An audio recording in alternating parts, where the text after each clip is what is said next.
Welcome to Marshalltown High School. It's the Highway 30 rivalry. The Ames Little Cyclones, ranked number 12 in the latest Iowa Girls High School Athletic Union rankings, taking on your Marshalltown Bobcats. It's a cloudy and overcast and humid night here in Marshalltown as we get a look at the Marshalltown girls getting ready to take the field here.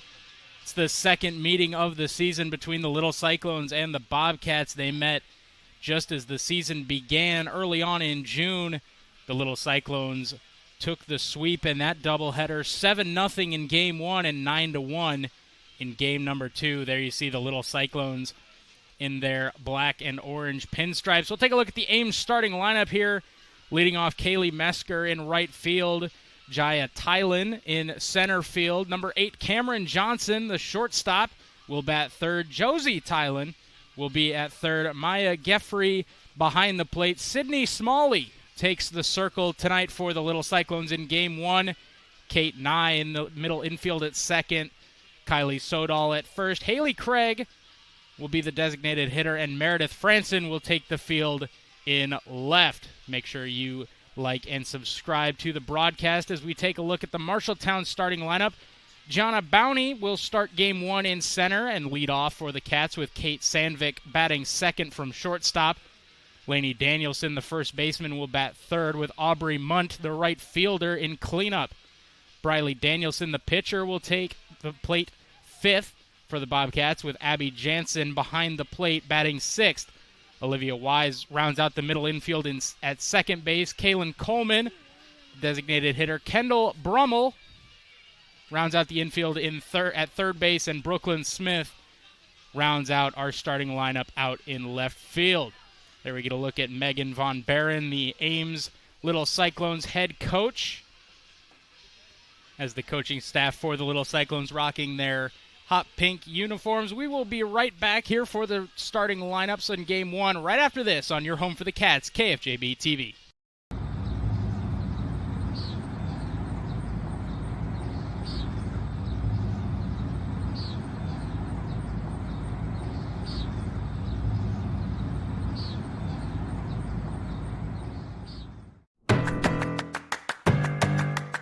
In Iowa, we are fortunate to have a lot of opportunities to get involved in at our schools. Athletics and activities have so many positive effects. From learning how to build relationships and healthy lifestyles, And gain self-esteem and confidence. Make participation a priority. You and your school will benefit.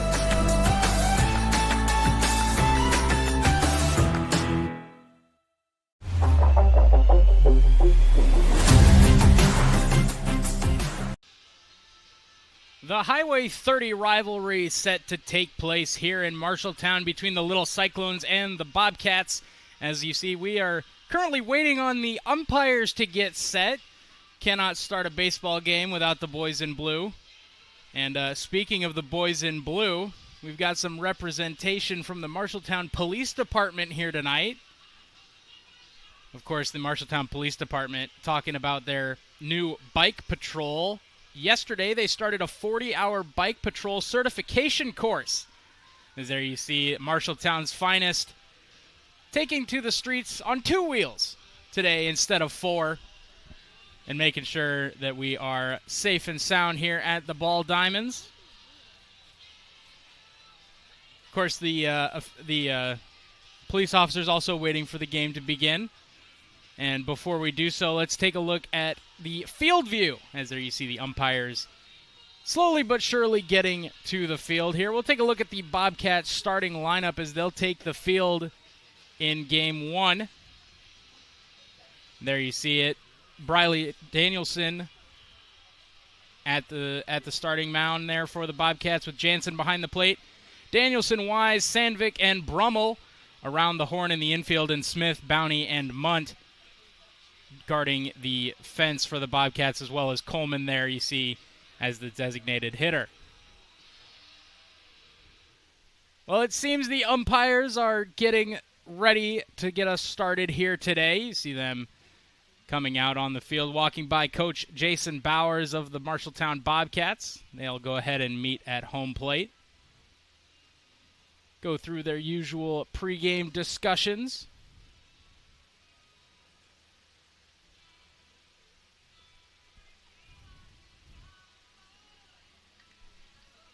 As they get ready to start the game, we will take another quick break here. Stay tuned for those Highway 30 rivalry on your home for the Cats, KFJB-TV.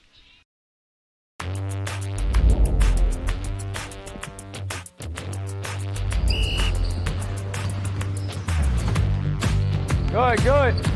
Good sportsmanship is also showing high character and accountability, doing what is right and setting a good example not only on the court but in the classroom as well.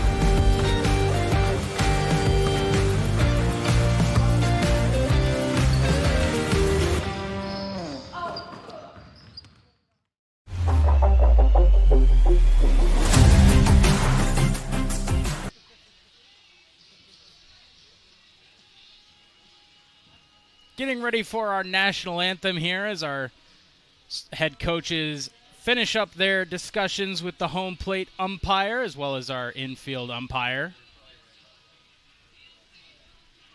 Should be a good one here today. Like I mentioned earlier in the broadcast, the Ames Little Cyclones currently ranked number 12. Bobcats looking for the upset.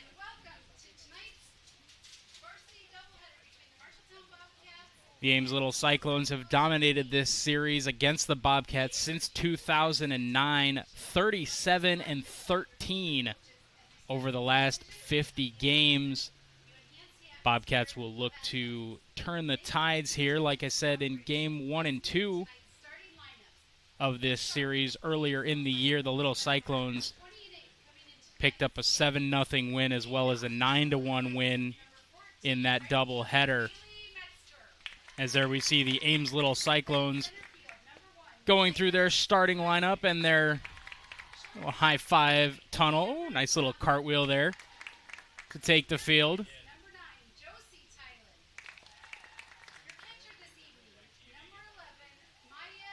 It's maybe one of the great things in sports, the team tunnel. We see it a lot for basketball and softball here in Marshalltown. Nice to see that with other schools as well. As we get a look here. Beautifully executed. 10 out of 10.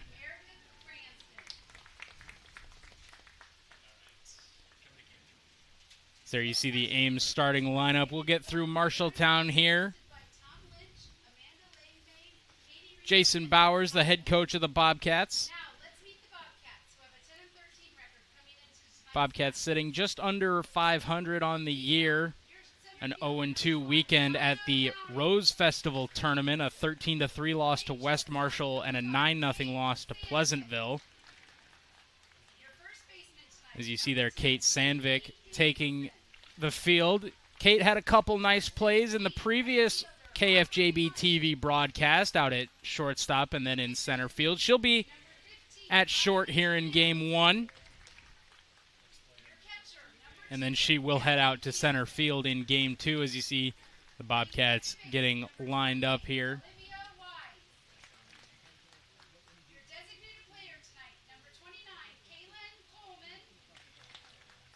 Kaylin Coleman, the designated player.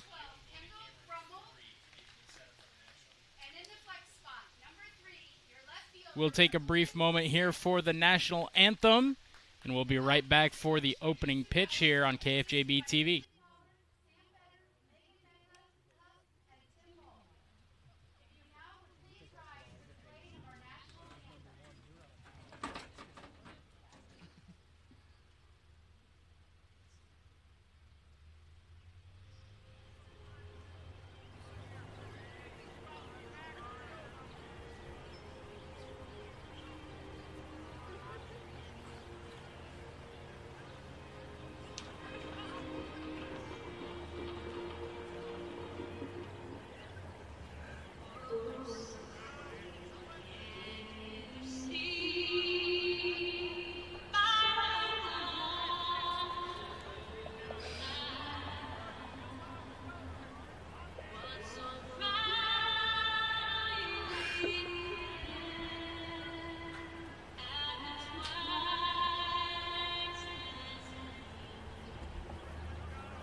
Play ball, as they say in the big leagues. David Braga here in the booth alongside Brandon Lewis, our producer for Game 1. He'll be on the mic in Game 2. Keith down the third base line will be providing camera shots, as well as Deegan out in center field, providing us that overhead shot there you see on KFJB-TV. A little bit of a smaller crew today. We were all set and ready to go last night, and Mother Nature decided that we would be playing today instead.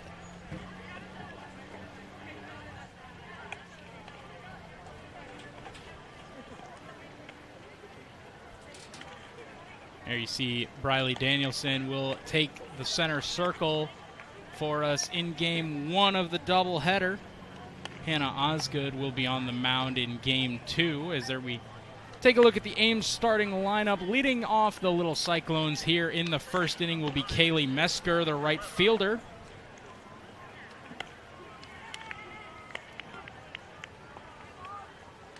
Mesker so far on the year batting .427. 33 runs scored, 10 RBIs, and has stolen 22 bases on 23 attempts. So certainly a dangerous hitter coming to the plate early for the Little Cyclones. Of course, team ranked number 12 in the state. You expect a dangerous hitter just about every at-bat. As the umpire dusts off home plate, making it all nice and shiny here. And we are ready to play some softball here in Marshalltown. The Highway 30 rivalry is underway. First pitch from Danielson in there for a strike. Good pitch on the lower part of the strike zone there to lead us off. 0-1 the count here for Danielson ahead. That one just misses to even up the count. Attacking the lower part of the zone early here against Mesker.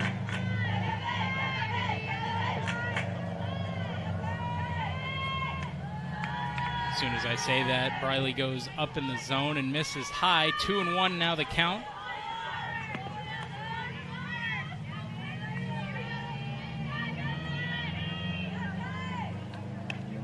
That one catches the outside corner. 2-2 now,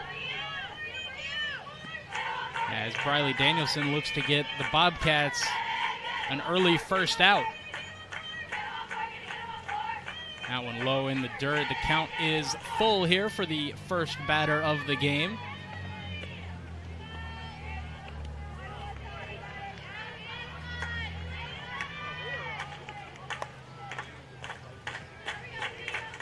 And we have an early payoff pitch in the first, and that misses high and inside.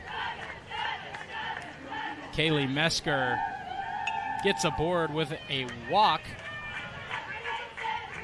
to bring up Jaya Tylet. Excuse me.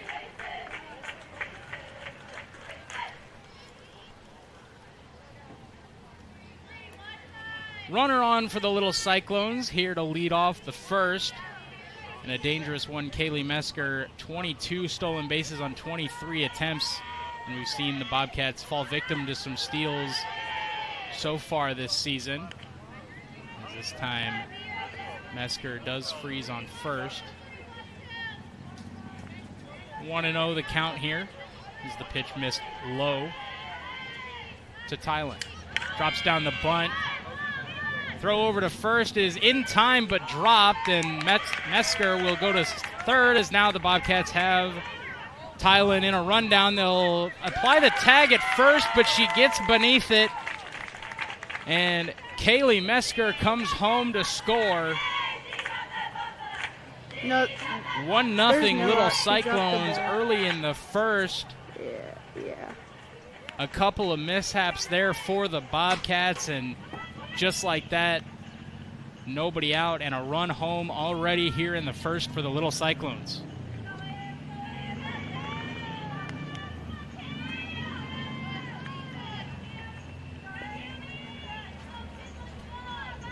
Yep. Tylen 18 of 22 stealing from first base as Jensen will pop up quick, but not make the throw over to first.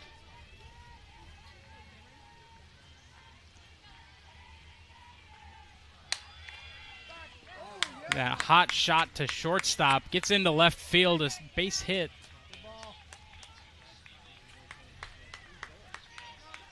And the Bobcats struggling to find that first out here of the inning.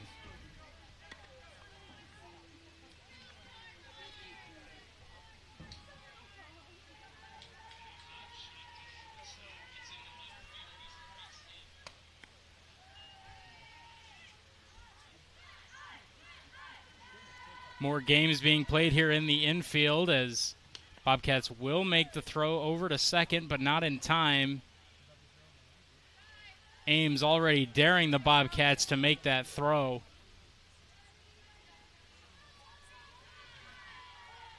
First and second here for the little Cyclones. Another bunt shown. This time they will attempt to steal. The throw over to third, but the tag not applied in time.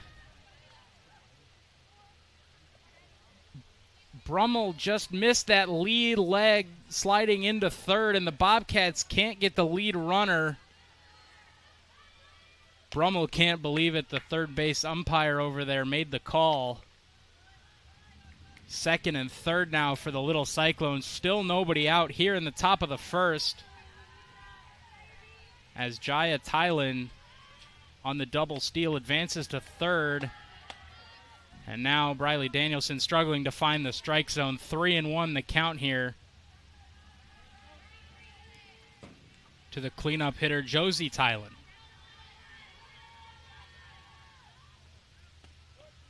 That one catches the outside corner. Thailand was ready to take her base, but Danielson loads up the count here. 3-2. Bobcats still searching for that opening out of this first inning. That one fouled back on the first base side and over the stands.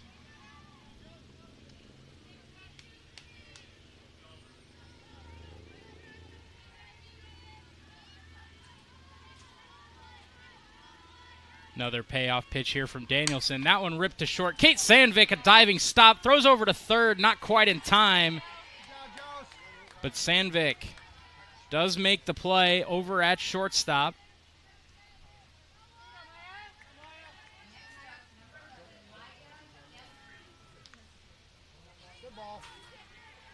Bobcats do get that first out, and Sandvik just late on that throw over to third, as the opening pitch here to Maya Geffrey is low and in the dirt. A good stop, though, by Jansen.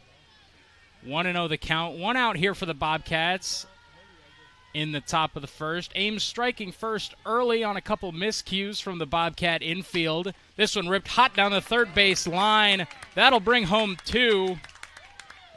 Maya Geffrey will take second on the throw.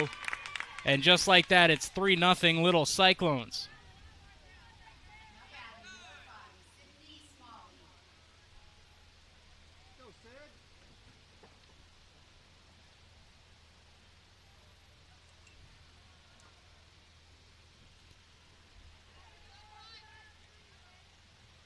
Game one pitcher will step into the box here for the Little Cyclones, Sydney Smalley. We'll see her take the circle in the bottom half of this first inning. She'll send that one into center field. A nice play made by the center fielder. That's Bounty ranging back to make the grab, and the Bobcats find their second out here of the top of the first. Bobcats a chance to end the inning here, limiting the Little Cyclones to 3. As we'll see Kate Nye come to the plate. That one misses inside. 1-0 the count here.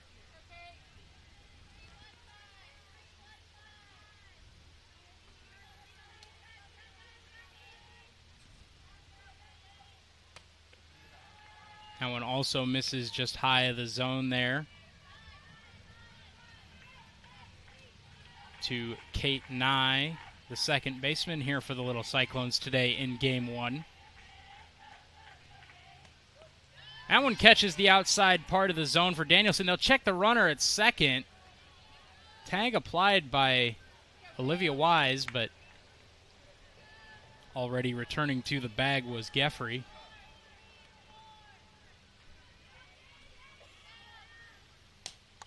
Swung on and fouled down the third base side into the on-deck circle for the Little Cyclones, and the Bobcats now just a strike away.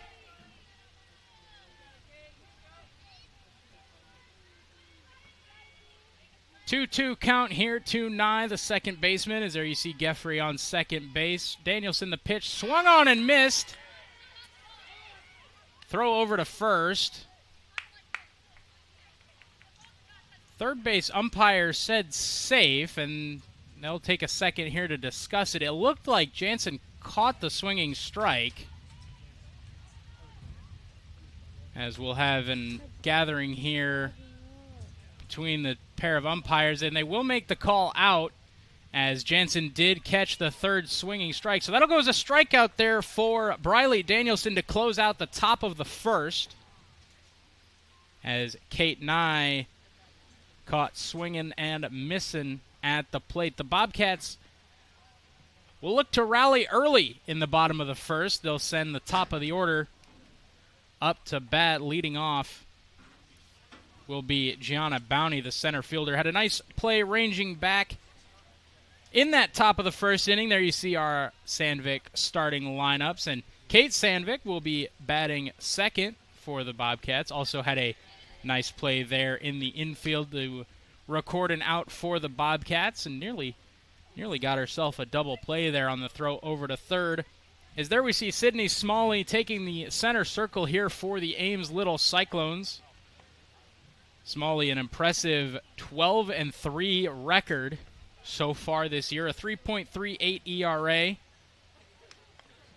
53 strikeouts. Yes, 53 strikeouts, just 22 walks for the senior starting pitcher. Went 7 innings, complete game in her last appearance, 4 hits, no walks, 11 strikeouts in her most recent appearance. So the Bobcats certainly will have their work cut out for them at the plate, a place where we've seen them struggle at times here on KFJB-TV. Of course, first game that I was on the call, the Bobcats failed to record a hit.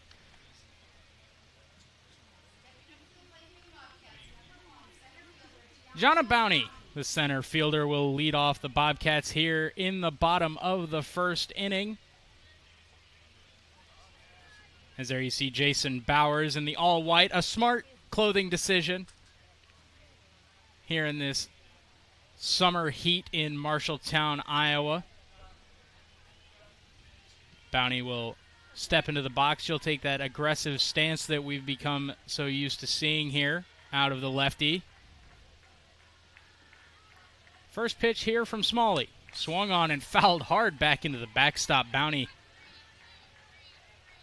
big swing on the opening pitch.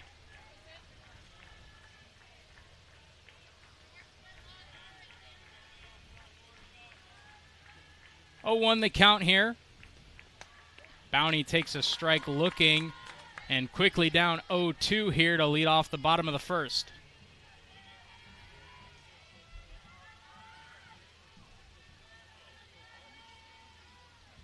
Smalley, the 0-2.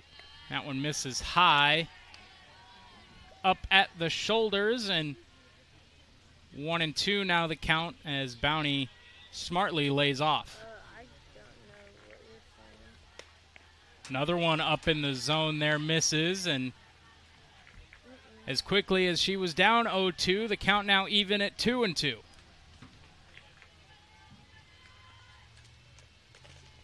That one swung on, fouled back into the backstop again here for Bowney. Some good cuts early here from the Bobcat leadoff hitter. See if she can't make some straight-on contact here. The 2-2 pitch from Smalley. Grounded over to shortstop.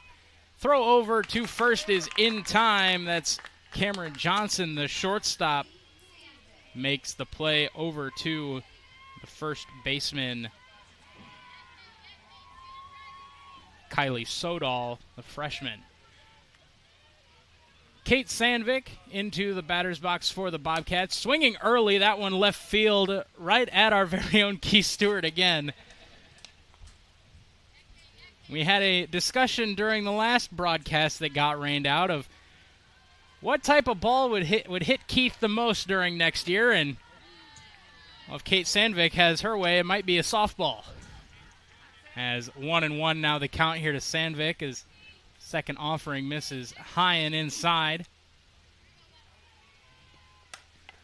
That one deep into center, tailing back at the fence. It one-hops the fence. Kate Sandvik on the board with a double early here for the Bobcats. An awkward approach there from Jaya Tylan back there in center field as Sandvik gets the Bobcats an early base runner.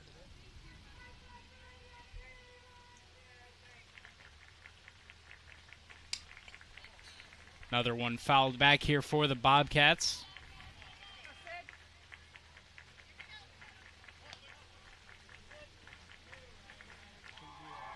Lainey Danielson up here for the Bobcats. She'll look to advance Sandvik. There you see on second following her double. That one popped up in the infield. Two Cyclones there, and the first baseman, Sodal, makes the play, and Bobcats now down to their last out here in the first inning.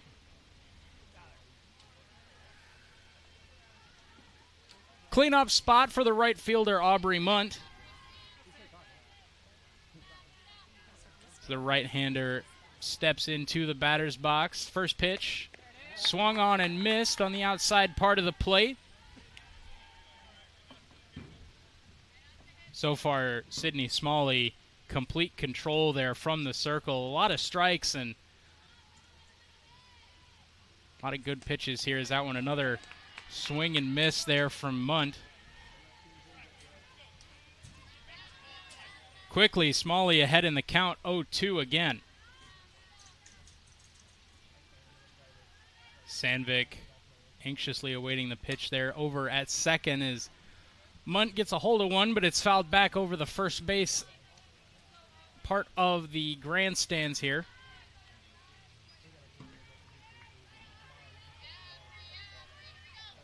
Count remains 0-2 here.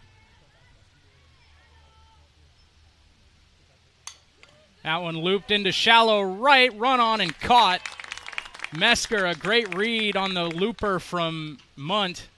And the Ames Little Cyclones get out of the opening inning. The Bobcats trail it 3-0 here. We'll be back for the second inning right here on your home for the Cats, KFJB-TV. And Sandvik drills one to right field. Backing up is the right fielder over her head. Griesel's going to come home, and that will get the Bobcats on the board again. Your home for the Bobcats, KFJB-TV, streaming all year on YouTube.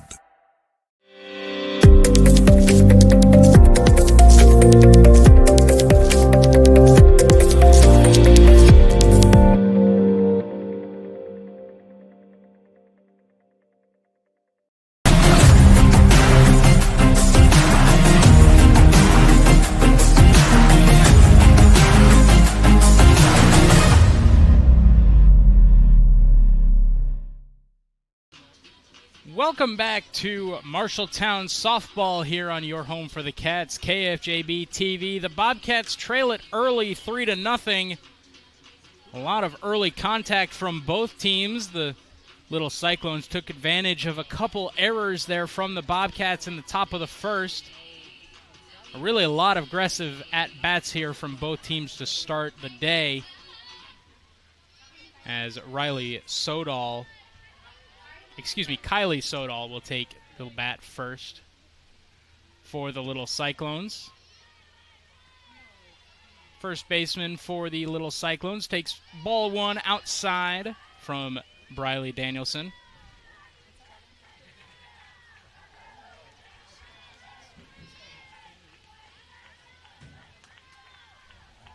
The count here to Sodal. That one misses low and inside, 2-0.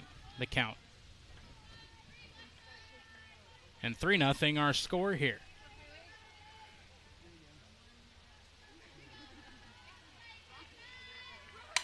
That one to Sodal. Lined over to Kate Sandvik, who again is there for the play. Second nice play there made at short so far today by Sandvik. And that's what you want to see. She had a bit of a miscue on one of the early at-bats in the first, but since then, 2 nice snags over there at shortstop to rob the little Cyclones of a pair of hits. That one fouled back again right at our very own Keith Stewart. Might need to move Keith from that spot back over to his first base side if this keeps up. 0-1 here, the count to Haley Craig.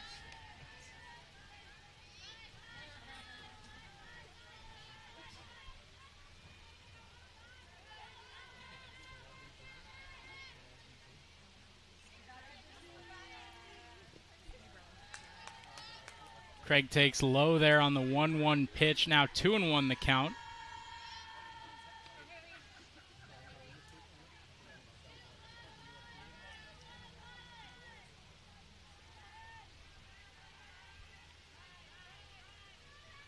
Two-one offering here from Danielson is in there for a strike. Danielson looking to get her second strikeout of the afternoon, And she will pick it up. Another swinging strikeout here from Briley Danielson. She got Kate Nye swinging to end the first. And there picks up a strikeout against Haley Craig. That'll bring back the top of the order here for the Little Cyclones. The lineup that did the most damage there in the first. All 3 of the first 3 batters got on base and came around to score. That's Mesker, Tylen, and Cameron Johnson. As here we see Mesker. She'll reach base for the second time this afternoon. Single up the middle. She drew a leadoff walk to start the game.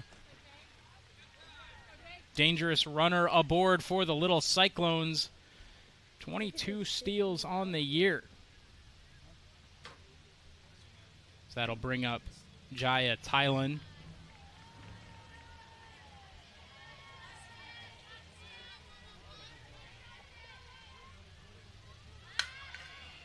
Hit and run was on. Sandvik makes the play at shortstop, and the Bobcats get out of the inning.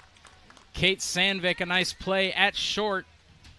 Another nice throw made over to first base, and the Bobcats go scot-free here in the second.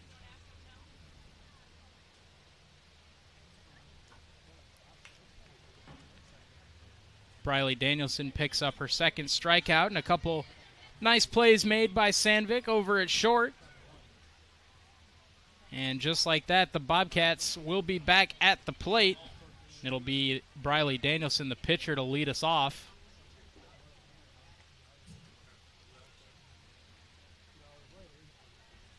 Bobcats did not fall victim to a strikeout there in the first inning. Of course, Sydney Smalley, always a threat from the circle to pick up a strikeout. 53 on the year. Just 22 walks.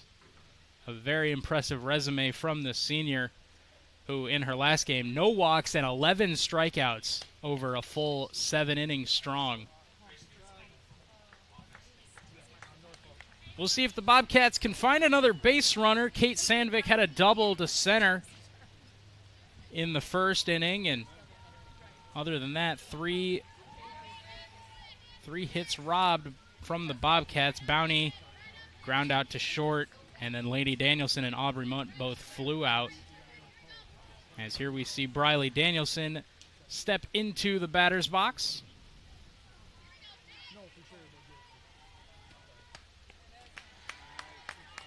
Swinging early and not quite finding that pitch on the outside part of the plate. 0-1 here, the count.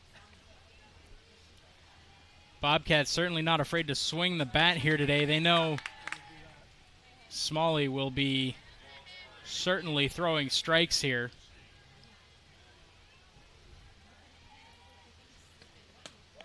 As that one catches the outside corner, that's the first strikeout of the day by Sydney Smalley.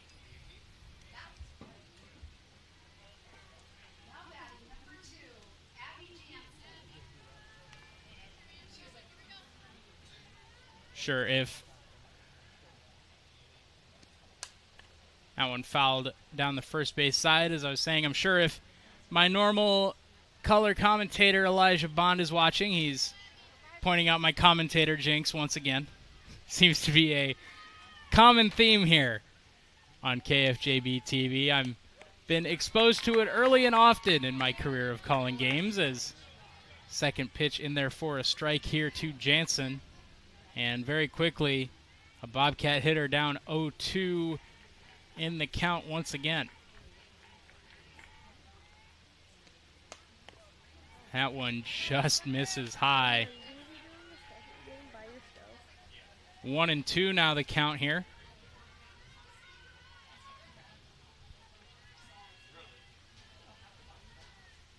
Abby Jansen also goes down looking. Back-to-back strikeouts here in the second inning for Sydney Smalley.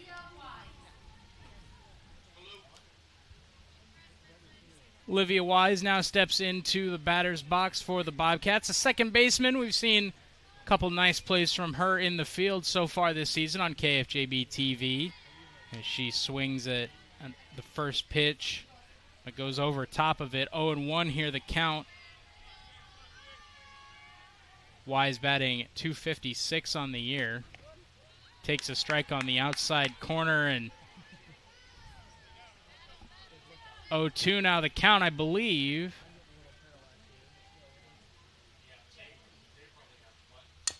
That one fouled back by Olivia Wise. I believe that foul ball stopped an immaculate inning here from Sydney Smalley.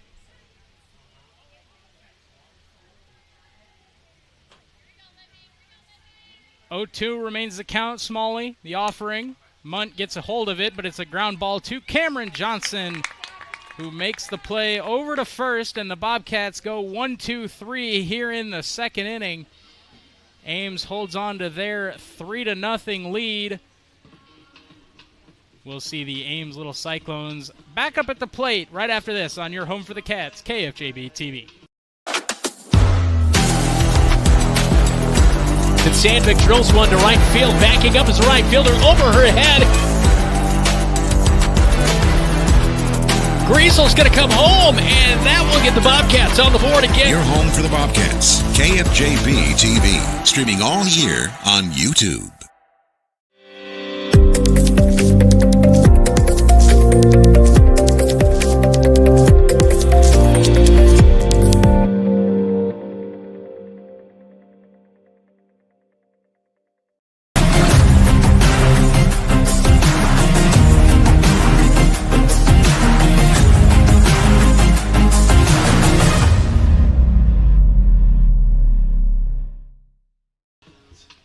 Nothing Little Cyclones over the Bobcats here in Marshalltown in the Highway 30 rivalry.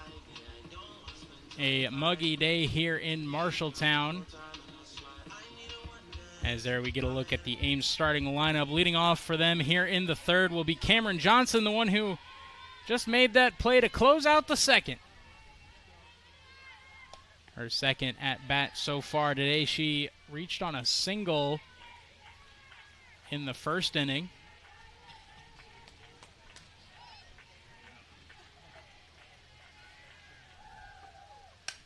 That one ripped into left field, but making the play is Brooklyn Smith over in left field. Nice play made there to rob Cameron Johnson of a hit.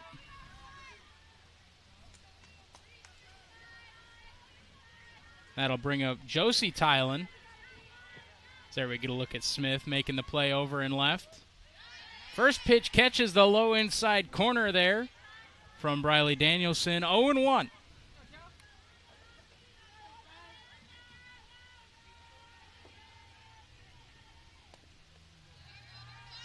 That one misses low, just above the dirt. That'll even up the count at 1 apiece here. Briley Danielson so far 2 strikeouts on the day as that one ripped down the shortstop. Sandvik dives, makes the play, throws over to first, got the throw in time. Kate Sandvik over to Lainey Danielson.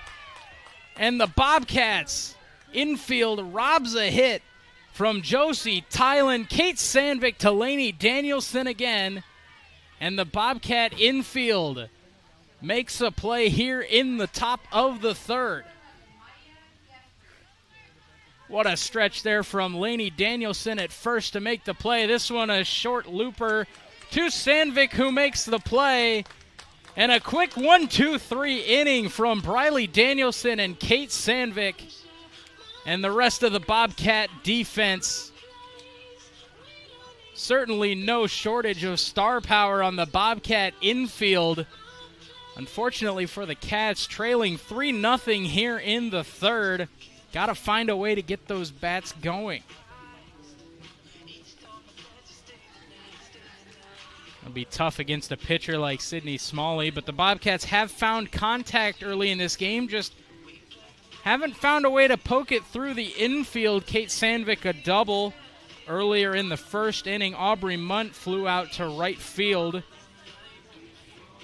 Lainey Danielson popped up to first in her first at-bat, and we'll see the bottom of the Bobcat order here coming up. It'll be Kaylin Coleman, the designated player, to take the first at-bat here for the Bobcats in the bottom of the 3rd inning.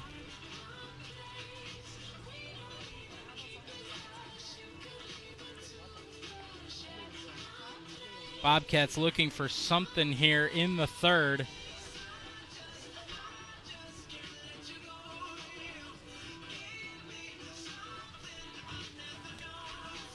The Ames Little Cyclones defense not keen on letting them get it easily, as we've seen our fair share of defensive highlights from the Little Cyclones early here as well. There we get a look at the Bobcats starting lineup. We'll see Kaylin Coleman and Kendall Brummel to start the bottom of the 3rd here for the Bobcats. Be Coleman, the designated player, stepping up first.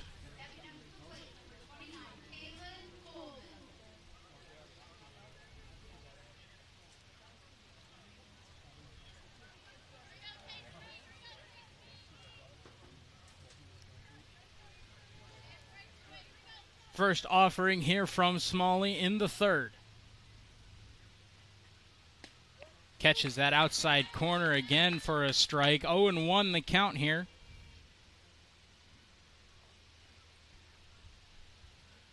Smalley has certainly found something in that outside part of the plate, as that time the Bobcats find a hit, and it's Kaylin Coleman aboard here in the bottom of the 3rd. Looked like Smalley was going after that outside part of the plate again, and Coleman was all over it. A ground ball up the middle. Reaches its way into center field. And the Bobcats have their second base runner here of the day.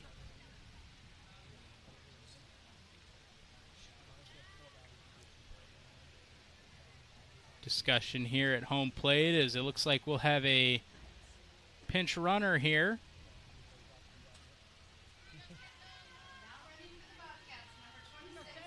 It's number 26, Faith Summerlot, over at first here for the Bobcats, as Kendall Brummel steps into the batter's box. Summerlot looked like a squeeze was on there, and Brummel didn't like the pitch, and Summerlot had to make it back to first there.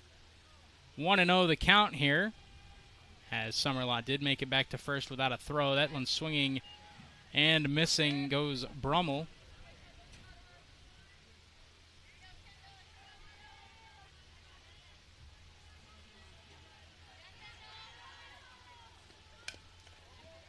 That bunt attempt fouled off down the first base line, and now 1-2 the count.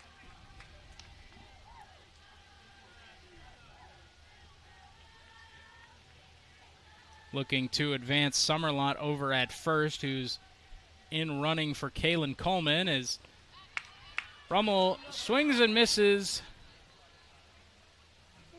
And that'll be the third strikeout of the day for Sydney Smalley. Top of the order comes back to the plate here for the Bobcats. The center fielder, Bounty. Grounded out to the shortstop, Cameron Johnson, in the first inning. That one misses high over the head of Bounty.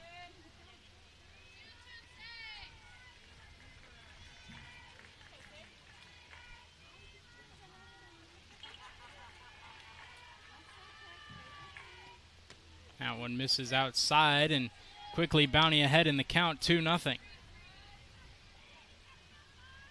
Bobcats have just their second base runner of the day following the single by Kalen Coleman. As there we see Faith Summerlot in there to pinch run as that one catches the outside lower corner for a strike here. 2-1 now the count.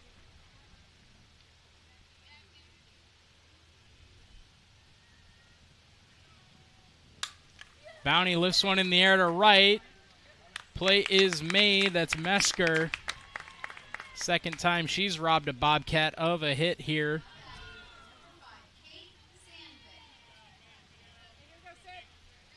Took one away from Aubrey Munt in the first inning as Kate Sandvik comes back up to the plate. Had a double over the center fielder in the first inning. She'll take a strike on the outer part of the plate to start this second at-bat.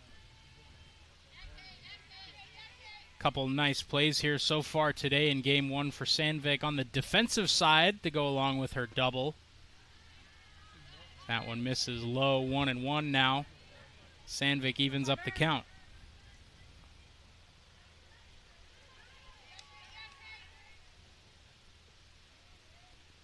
Smalley, the 1-1. Swung on. Kate Sandvik down the third base line. That's just foul. Just missed, landing on the third base line. Kate Sandvik nearly found her second base hit of the afternoon. Instead finds herself down 1-2 here in the count. Smalley the offering. That one swung on. A hot shot to third base. Dropped. It's a tough play over to first. No play made. And Kate Sandvik aboard for the second time today. And the Bobcats have runners on first and second here with 2 outs in the bottom of the third.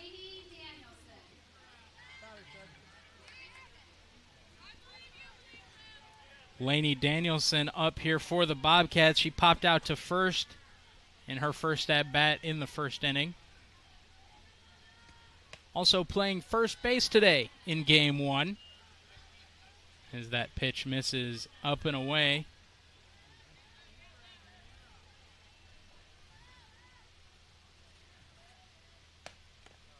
That one also misses away, and Smalley now just missing those pitches that she had found earlier in that second and third inning on the outside corner. Lainey Danielson now 2-0 ahead in the count of this at-bat. And that one misses low, 3-0. Bobcats trailing this one 3-0, but seem to have the rally caps on here with 2 outs in the third. Danielson taking all the way there on 3-0, and it does catch the inside part of the plate. 3-1 now the count, as Smalley works to get out of the jam here and end this inning. Danielson follows that one back into the backstop, and the count now evens up 3-2. I guess I should say fills up. 3-2 here. Danielson had that nice stretch at first base to get the final out of the previous inning. Does she have some magic here at the plate? That one over the second baseman, and the Bobcats will load the bases as they'll hold the runner at third, and the Bobcats just a mere few feet from finding their first run of the game. Aubrey Munt comes to the plate. Bobcats, a trio of singles here in the bottom of the third.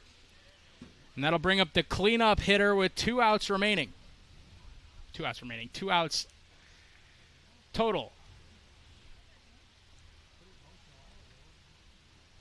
meeting at the mound here for the Little Cyclones. Bobcats looking to get right back in this one.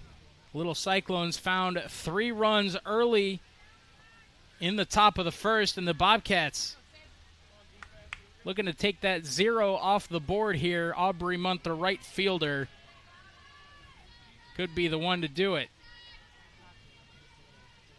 First pitch here from Smalley. Low and inside, that's ball 1.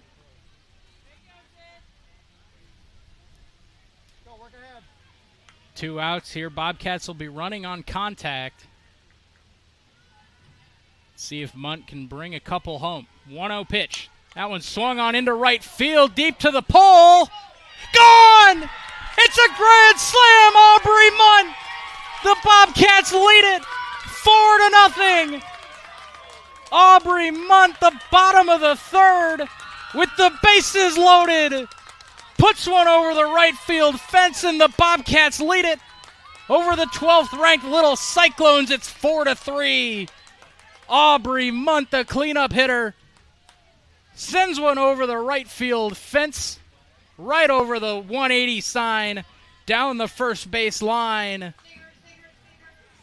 As we take a look there, right over the 180 sign, Aubrey Munt gives the Bobcats the lead with one swing of the bat.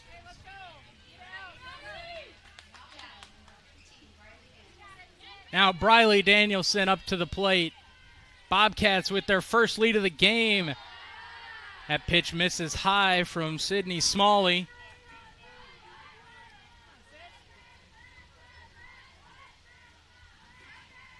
One 1-0 count here to Briley Danielson. Misses high.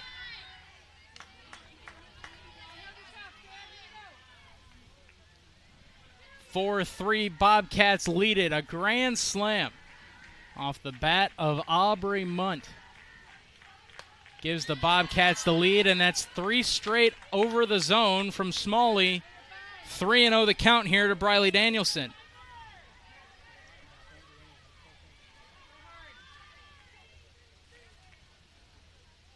Four straight pitches high to Briley Danielson, and the Bobcats find another base runner here in the third. Abby Jansen, the catcher, will come to the plate, as we'll have a courtesy runner for the pitcher, Briley Danielson, coming over to first base. That'll be Rael Brott, number 21, I believe.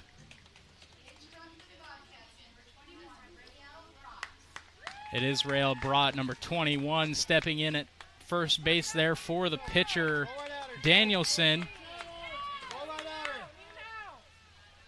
The Bobcats, a 2-out rally here in the bottom of the third, have taken the lead 4-3 as we see Abby Jansen, the catcher, step up here to the plate. Another one misses high here from Sidney Smalley. That's now 5 straight over the zone here.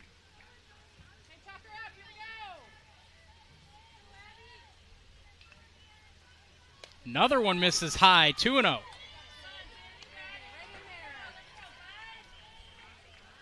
And the Bobcats, with that consistent presence at the plate here in the third inning,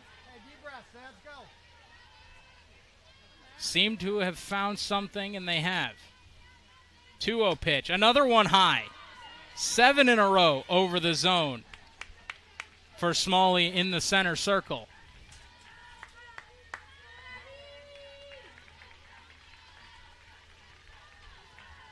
3-0 count here to Jansen. That one catches the inside corner. Jansen taking all the way. 3-1 now.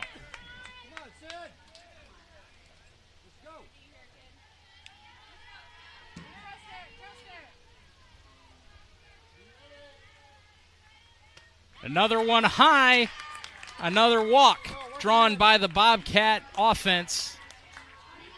And that'll bring up the final batter of the inning here for the Bobcats, as looks like we may have a pitching change here, as we'll get a meeting at the mound.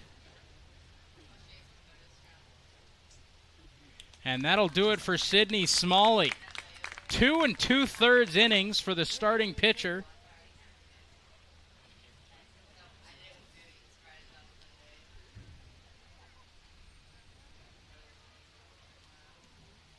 Bobcats pick up 6 hits, and we'll be back here with your pitching change right after this on your home for the Cats, KFJB-TV.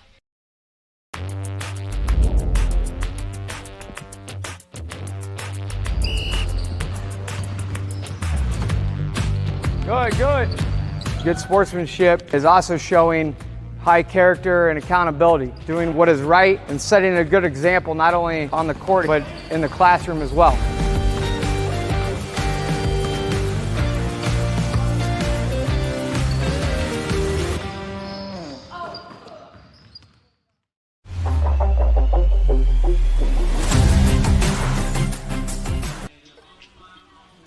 Welcome back to your home for the Cats, KFJB-TV. We've got a pitching change for the Ames Little Cyclones.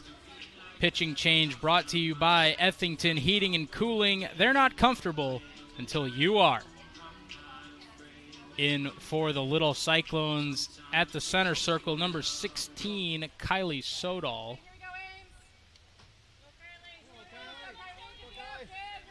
She'll move from first base to the mound, and it looks like it's just a direct swap there defensively for the Little Cyclones. The Bobcats 2 on, 2 out with the 4-3 lead. That one, another one high,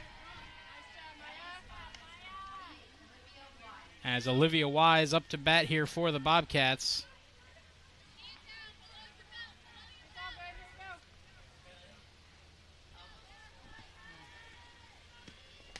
The final batter of the lineup here for the Cats. Everyone else has come to the plate. We had this discussion a few broadcasts ago between what the difference is in batting around. That's 3 straight balls to Olivia Wise. The Bobcats looking to load the bases here again in the bottom of the third.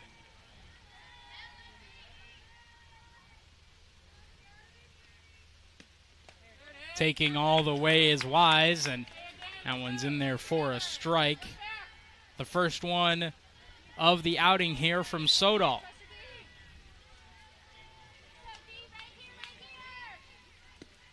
That one grounded over to second. And the throw is made over to the starting pitcher, now over at first, Sydney Smalley, but not before Aubrey Munt clears the bases with one swing of the bat, and the Bobcats lead it 4-3. We'll be back for the 4th inning on your home for the Cats, KFJB-TV.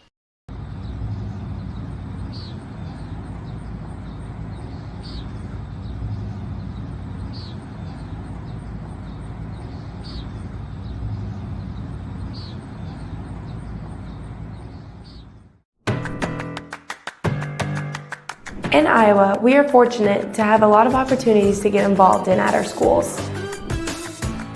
Athletics and activities have so many positive effects. From learning how to build relationships and healthy lifestyles, And gain self-esteem and confidence. Make participation a priority. You and your school will benefit.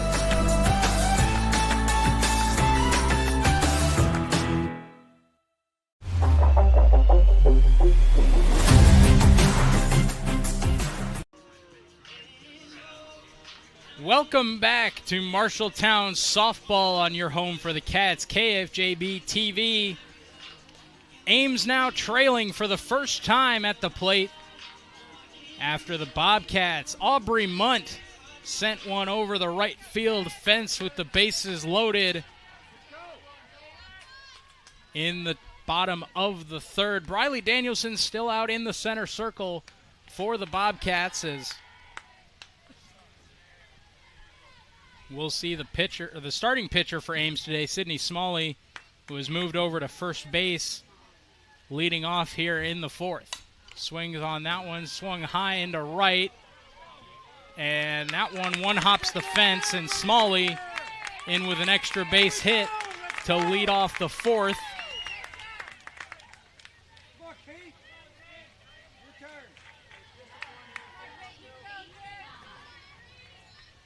Kate Nye now up for the Little Cyclones. She struck out in the first inning. It looks like we may have courtesy runner coming in for Smalley, and we will. Looks like that's number 4. I believe that's number 4, Liana Kershaw, in for the Little Cyclones. She'll stand on second for Sydney Smalley as Briley Danielson looks to work around that leadoff double as she'll miss high to the backstop, and immediately Ames has the tying run at third.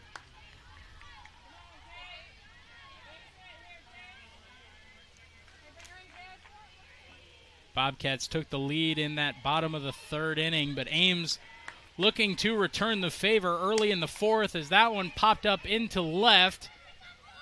Catch is made, tagging at the third, and smartly turning around is Kershaw at third. The play made out in left by Brooklyn Smith.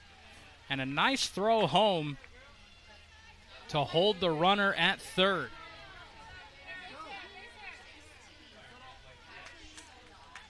Brooklyn Smith, there you see that throw in.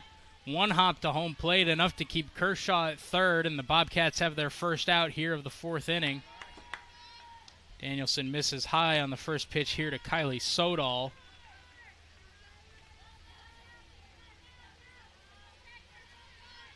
Sodal, the new pitcher for the Little Cyclones. That one swung on the ground to third, goes over to first, and the drop over at first base, and that'll score a run. And just like that, the Ames Little Cyclones have found the tying run here in the fourth. It's 4s across the board here in Marshalltown between the Little Cyclones and the Marshalltown Bobcats.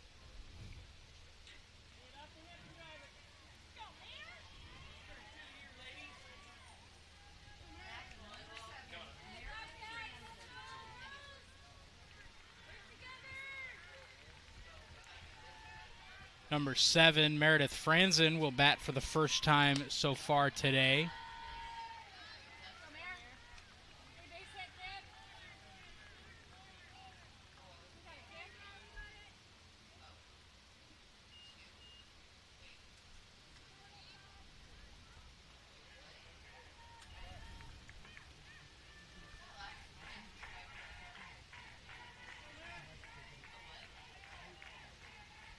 Franzen playing left field for the Little Cyclones.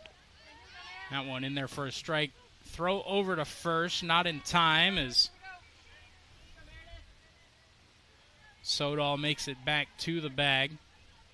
1-1 now the count.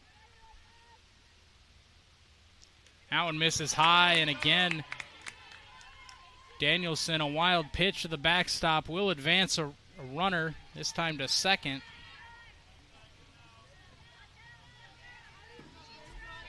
Two and one now the count here. One out in the fourth. That one fouled back down the first base side and out of play. 2-2.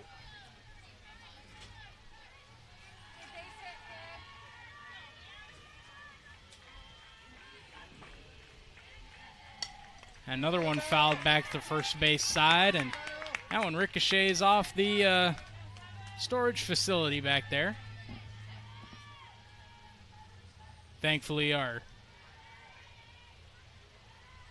station vehicle is well clear of the foul territory over there as our count has been loaded. 3-2 here. Danielson to the left fielder, Franzen. And it's fouled off inside part of the plate, and I believe it may have gone off Franzen's foot there. Never a great feeling, fouling a ball off your own foot. She'll get right back there in the box, though, for another go at the full count. Offering from Danielson, rip to the shortstop side. Sandvik, a diving stop, throw over to first, not in time. And we'll have runners on the corners here for the Bobcats. A valiant effort from the shortstop, Sandvik, but this time just too much speed from Franson, and Little Cyclones have runners on the corners.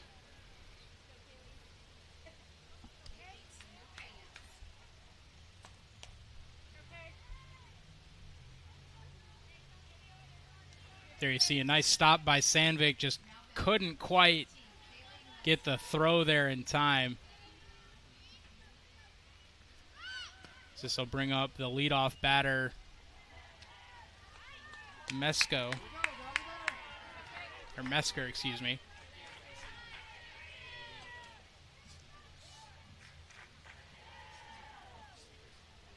Franson will advance to second as Ames looked to pull off a double steal there, and Abby Jansen not falling for it, as we'll have a 1-1 count here. Runners at second and third for the Little Cyclones. One out here in the fourth. That pitch just catches the outside corner. Home plate umpire with the call there.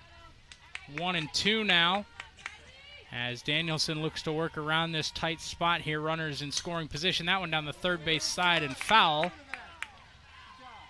Nice stop there by Cyclone head coach Megan Von Barron.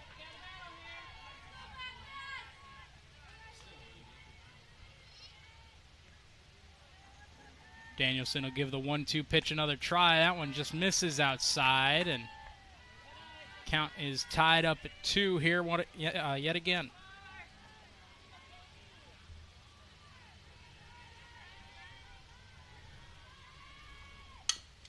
Mesker, a slow ground ball down the first base side. Play made over to first. And that'll be an RBI for Mesker. And the Little Cyclones have regained the lead.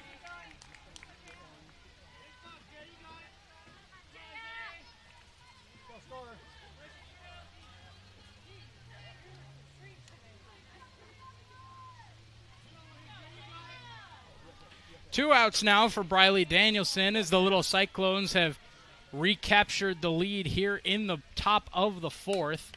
That one popped up in the middle infield. Sandvik makes the call, and she will make the play as Jaya Thailand pops out, as we'll head to the bottom of the fourth here on KFJB-TV.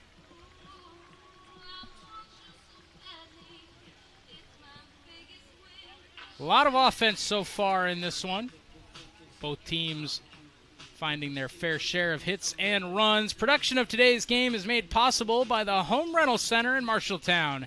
NeedItRentIt.net.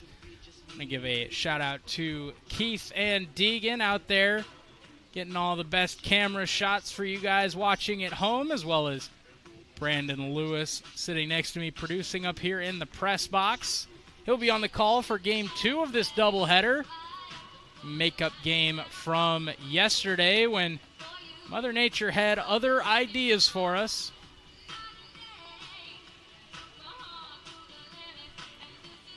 We'll see Kylie Sodal return to the center circle here for the Little Cyclones. She finished off the last inning following the Bobcats' rally, as they had the bases loaded twice in the bottom of the third.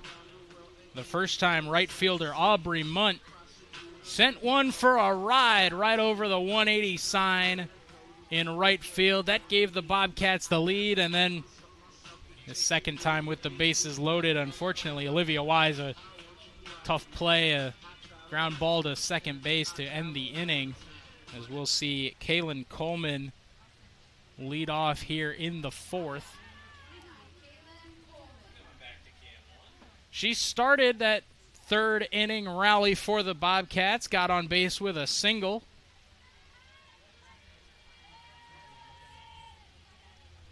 Then came around to score on the Aubrey Munt grand slam. Check swing, fouls that one down the first base side, and 0-1 is the count to Coleman.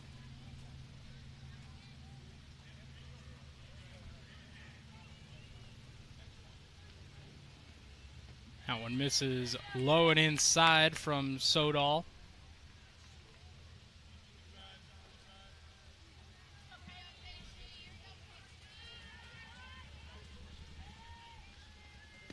One offering, catches the inside corner. 1-2 now the count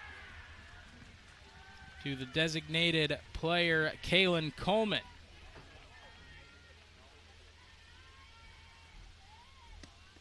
Swinging strike over the top of it by Coleman. That'll be the first strikeout by Sodal in the center circle. Also bring up Kendall Brummel. Struck out in her only at-bat so far today. Looks to drop down the bunt, sends that one back into the backstop. Foul ball, strike one here to Brummel.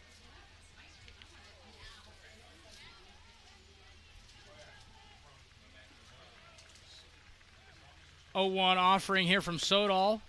Misses low and inside.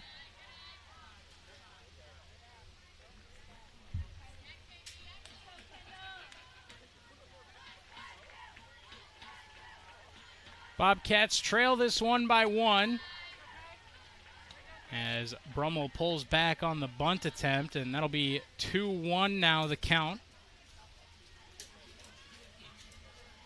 Cats briefly grabbed the lead before Ames found the immediate answer as this bunt is dropped down and popped up.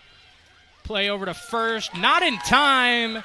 Kendall Brummel beats out the throw, and the Bobcats find themselves another base runner just hanging around.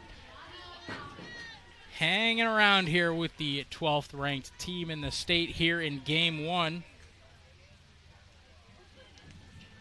To bring up the leadoff batter, Gianna Bowney. Takes ball 1 low and away here. As there you get a look at Brummel over at first. Good hustle there from Brummel to beat out the play. Over to the first base side as we've got a technical adjustment here being made.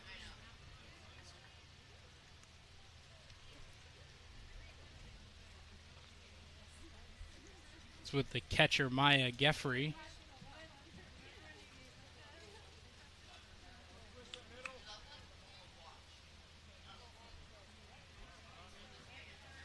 Right back behind the plate here for the 1-0 pitch.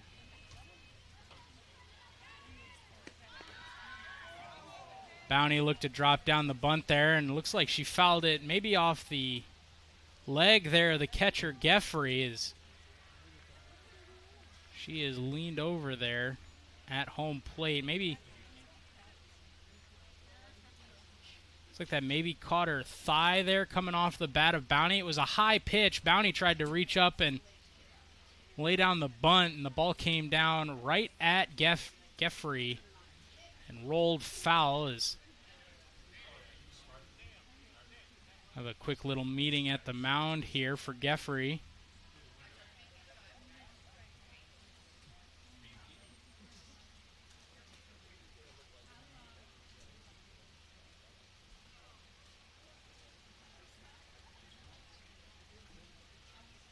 Teammates telling her she's good. Walk it off. Catchers are tough. Takes more than a foul ball to take a catcher out of a game, as Geffrey will return to her spot behind the plate. 1-1 here, the count to Bobcat center fielder and leadoff hitter Gianna Bowney. She'll again look to drop down the bunt. This time she offers, but goes over the pitch. And now count quickly 1-2 here. Bowney a ground out to short as well as a fly out to right field so far today. Looking to advance the runner, Brummel. Swinging away on the 1-2 pitch. That one popped up into shallow center and throwing over to first and in time. The center fielder, Jaya Tylan, nabs Kendall Brummel at first base came on strong to make the play, and the momentum fires it over to the first baseman, and the Bobcats get nothing in the fourth. We'll head to the fifth on your home for the Cats, KFJB-TV.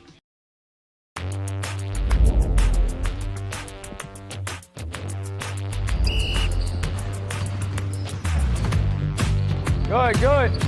Good sportsmanship is also showing high character and accountability, doing what is right and setting a good example not only on the court but in the classroom as well.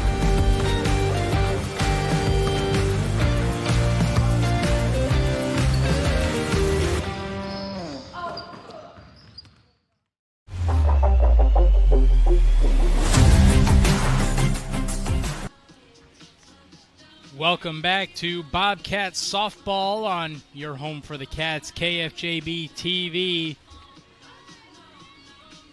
Little Cyclone center fielder Jaya Tylan ending the Bobcat half of the fourth inning sooner than expected. A laser over to first baseman Sydney Smalley to end the inning. As we'll see the shortstop, Cameron Johnson, lead off the Little Cyclones, top of the fifth. That one ripped to short into left field.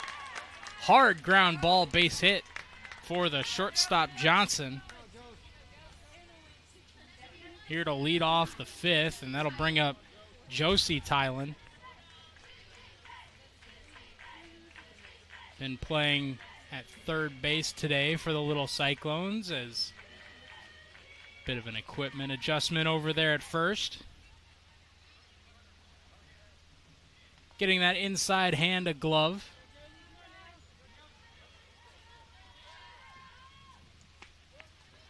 First pitch from Danielson is a strike to Josie Tylan.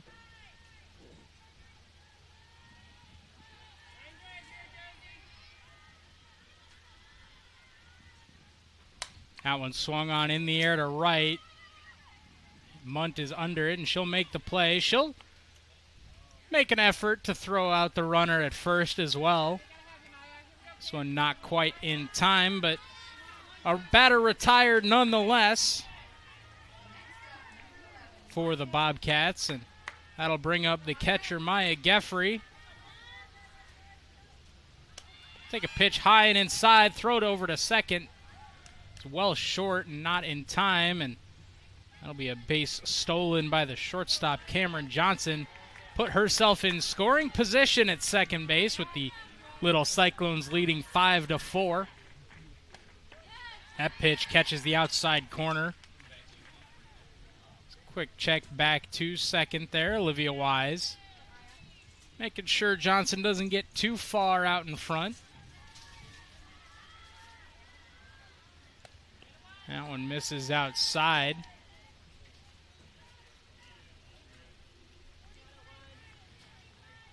Jansen there behind the plate for the Bobcats, certainly wanting to keep the runner at second, as that one lifted in the air to center. Ranging back was Gianna Bounty, and the tagging runner, Cameron Johnson, will just beat the throw.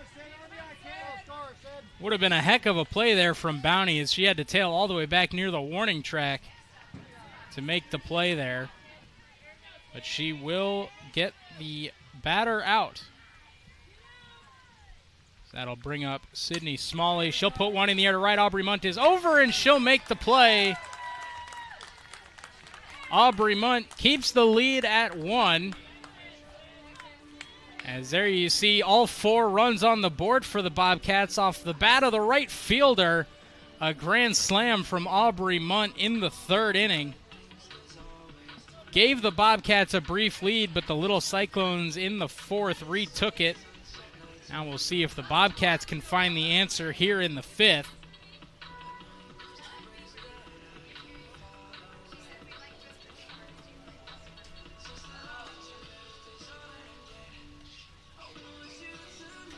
We'll see Kate Sandvik up to bat here first for the Bobcats. 2 for 2 on the day so far is Sandvik. A double into center field, one hop the fence, and then a single in the third. And came around to score in the third off of that home run grand slam by Aubrey Munt. Munt will bat third this inning for the Bobcats. This is who you want at the plate if you're Marshalltown. Sandvik, Lainey Danielson, Aubrey Munt, Briley Danielson. Should she get a chance there, batting fourth this inning.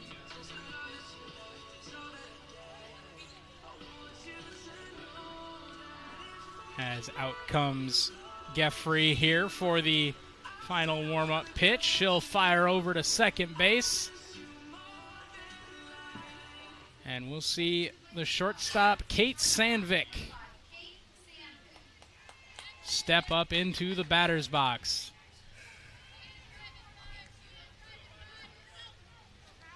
The only Bobcat to reach base twice so far today.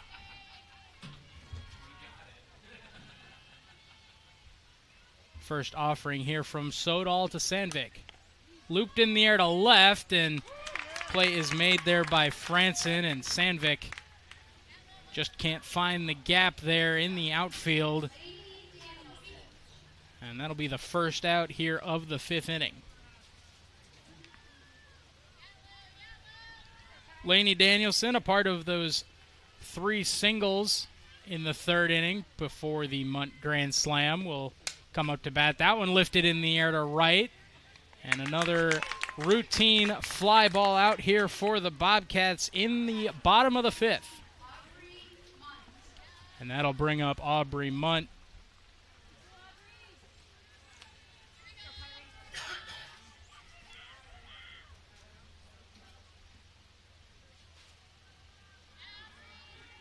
Sodal looking to work one of the faster half innings that I've seen. And Munt lifts that one in the air high to left, but not deep enough, as making the play is Franson. And the Bobcats put the ball in the air 3 times in the bottom of the fifth, but all straight to a little Cyclone outfielder. We will head to the sixth right here on your home for the Cats, KFJB-TV.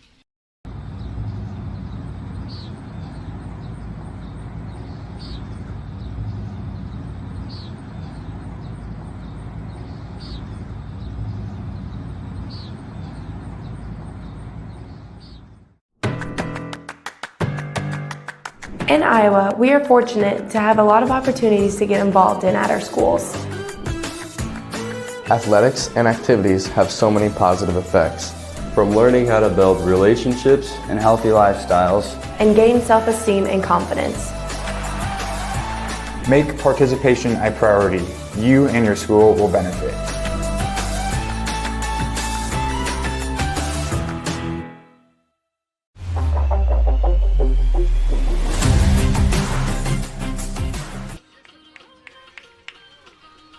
A rough outing in the bottom of the fifth inning as the Bobcats go 3 up, 3 down on 3 pitches. Briley Danielson, the starting pitcher, still out there in the circle for the Bobcats.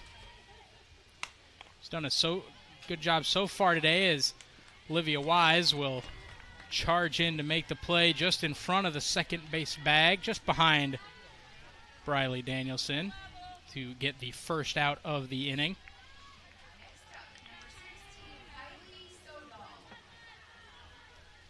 That'll bring up Kylie Sodal, who just worked that 1-2-3 inning. Danielson misses high and away.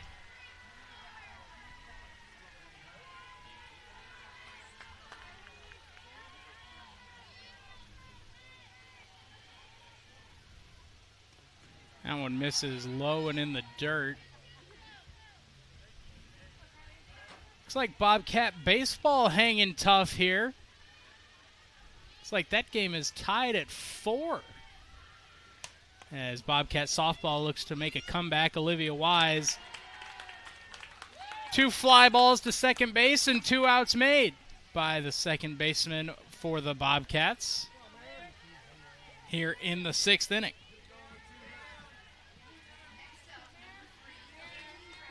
Haley Craig into the batter's box here for the Little Cyclones.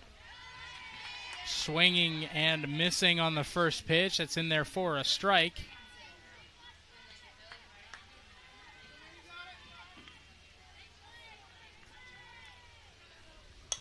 That one popped up in the air again. Olivia Wise lets it go to the right fielder, Munt. And the Bobcats return the favor defensively with a quick 1-2-3 inning.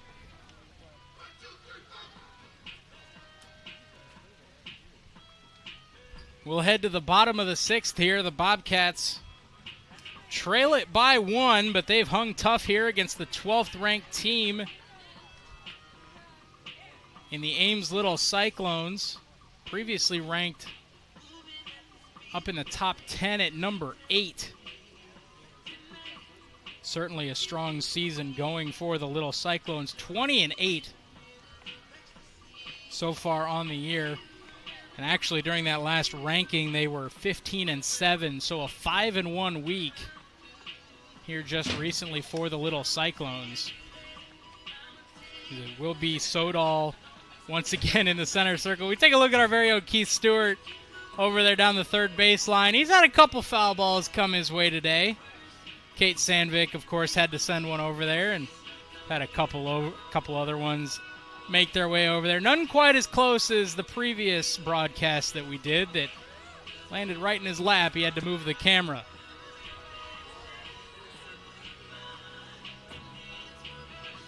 Briley Danielson steps up into the batter's box here for the Bobcats.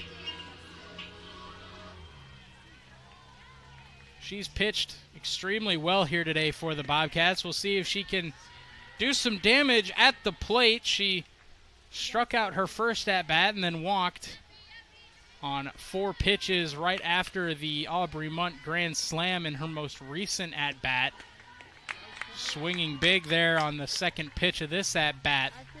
Cannot find contact. 1-1 now the count.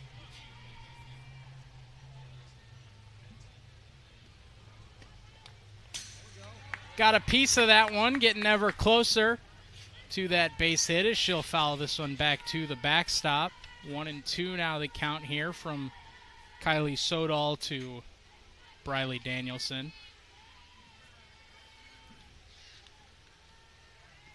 1-2 pitch here from Sodal. Got her swinging. Danielson goes down swinging just underneath that pitch by Sodal and could not quite square up on it. Bring up the catcher, Abby Jansen. Takes a strike on the outside part of the plate here, and Kylie Sodal has done a tremendous job filling in for the starting pitcher, Sydney Smalley, as that one lifted in the air in the infield, and play is made over at third. That's Josie Tylen. Like I said, Kylie Sodal has only given up 1 hit here so far to the Bobcats through just over 2 innings.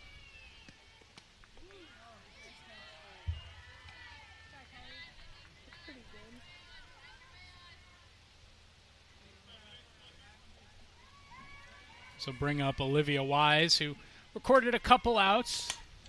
That one ripped down the line, and that's a fair ball. It catches the line. Olivia Wise makes the turn at first, but she will stay at that opening bag as a good throw in from the corner. That's the right fielder, Mesker.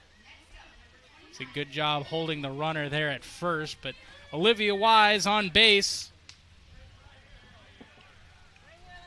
on a rocket down the first base line. That just caught a piece of the baseline there beyond the bag.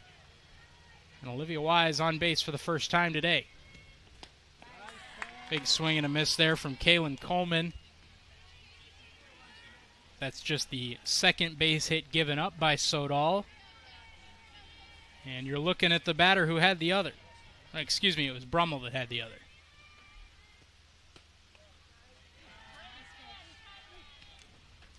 Fast pop up there from Geffrey to check Olivia Wise over at first, but no throw made as count is now 1-1 here to Kaylin Coleman. That one misses high.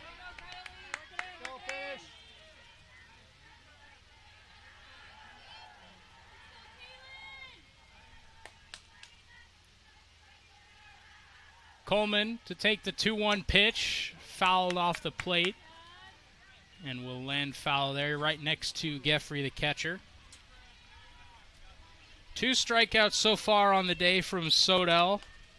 He's gotten plenty of fly ball outs. The Bobcats have been making some contact, just have not found the gaps in the outfield. 4 fly ball outs so far as that one chopped down the third base line.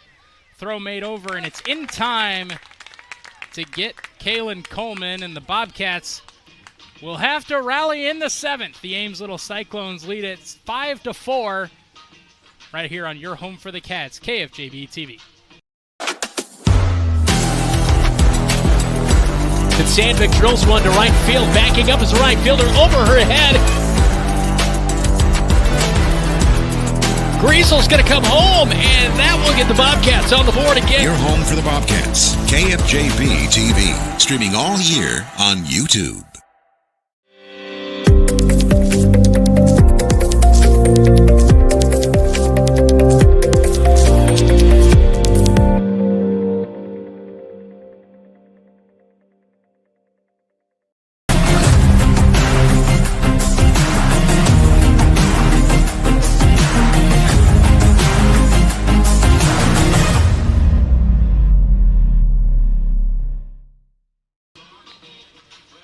Seventh inning is here as you take a look at the overcast skies over Marshalltown High School here in Marshalltown, Iowa.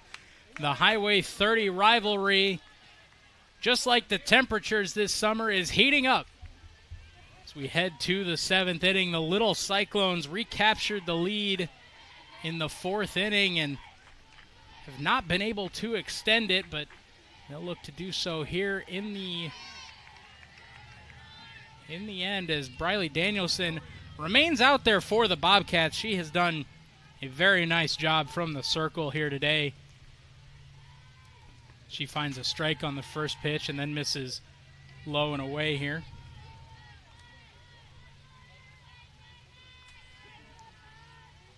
Kaylee Mesker, the batter, the leadoff hitter for the Little Cyclones. Also misses low and away. 2-1 now the count.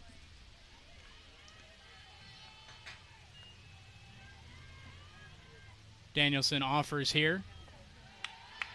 Just misses low again, and Mesker looking to draw a walk. He's reached base so far twice today on a walk in the first and a single in the second. Swings hard at that one to the second base side. It just slips by Olivia Wise. And Kaylee Mesker finds her second base hit of the afternoon.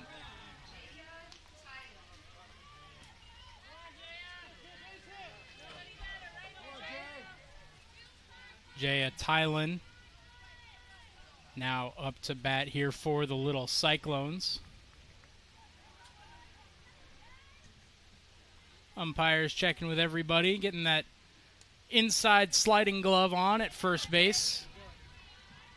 And Briley Danielson will offer the first pitch. It's a hit-and-run situation. Sandvik fires over to first in time. Runner advances to second. But Jaya Tylen thrown out by Kate Sandvik. For the first out here of the 7th. Cameron Johnson now. Pair of singles so far for the shortstop from Ames.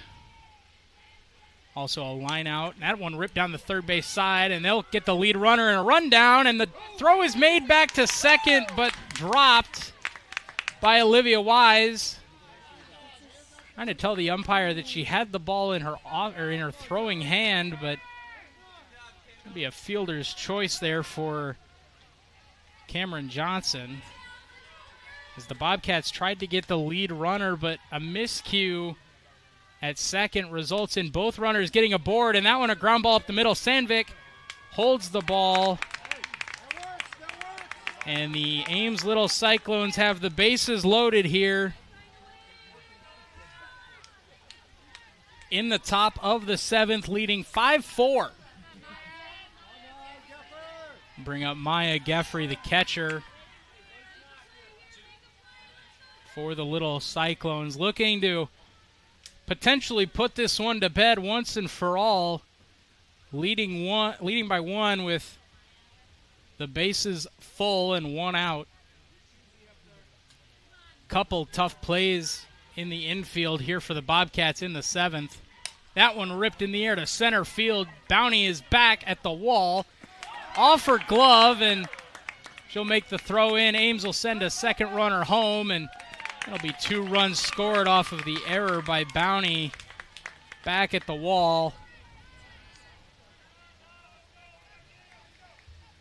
And the top of the order continues to plague the Bobcats. Mesker and Johnson, both a pair of runs scored here for the Little Cyclones. Runners on first and second here for the Little Cyclones as Sydney Smalley comes back to bat,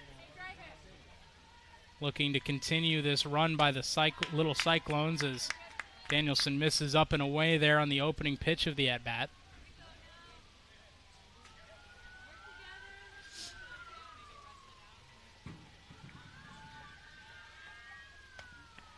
Second pitch also misses up and away.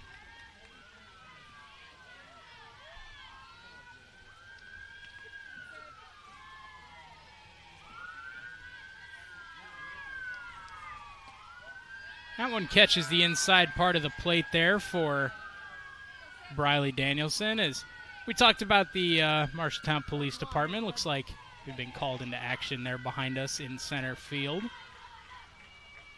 That one ripped on the ground to shortstop. Sandvik makes the play over to get the lead runner at third. A force out there.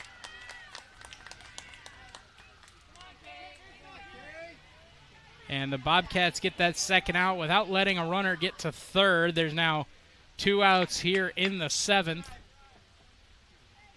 Little Cyclones have already put 2 on the board here.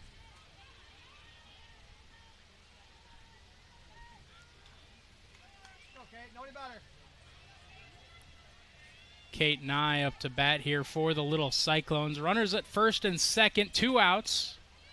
First pitch from Danielson misses high and away.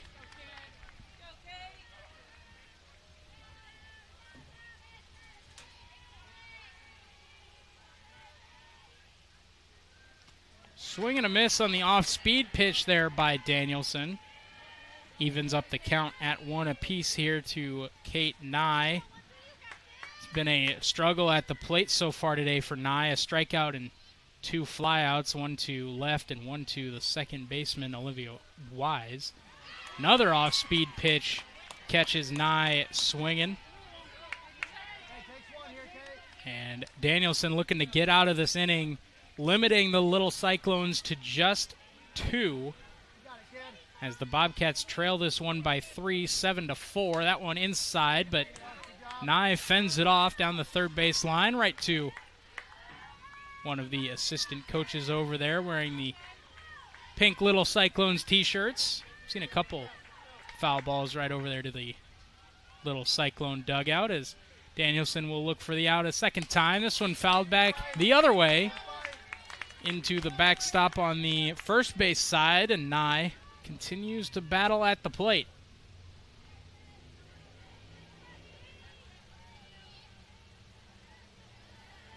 Count remains at 1-2. Danielson offers and got her swinging again off speed. And the Bobcats will go to the bottom of the 7th, needing 3. The Ames Little Cyclones put 2 runs on the board there in the top of the 7th. They'll lead at 7-4 here in the bottom of the 7th.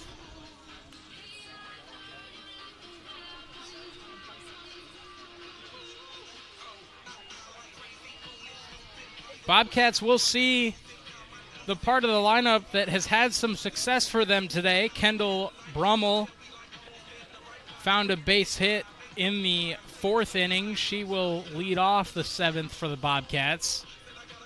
And then we'll see the top of the order. Gianna Bowney, Kate Sandvik, and Lainey Danielson will bat 4th this inning if the Bobcats can get a runner on.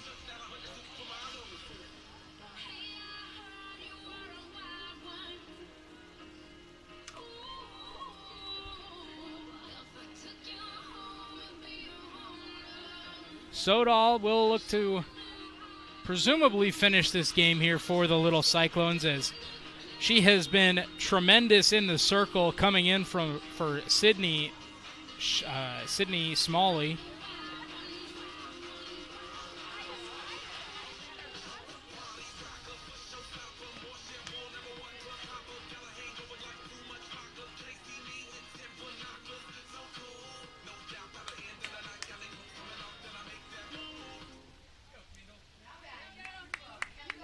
Kendall Brummel to lead off the last chance here for the Bobcats. 7-4, Little Cyclones lead it. The Bobcats have battled strong and took a lead in the 3rd inning. We'll see if they can rally in the 7th. Brummel takes a pitch high to start her at bat.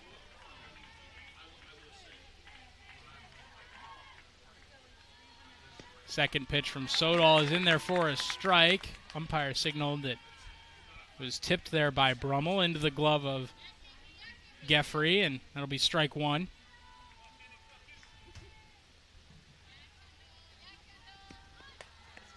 Brummel lays off. Pitch up in the zone there. Was looking to drop down a bunt. That's how she reached base in the 4th.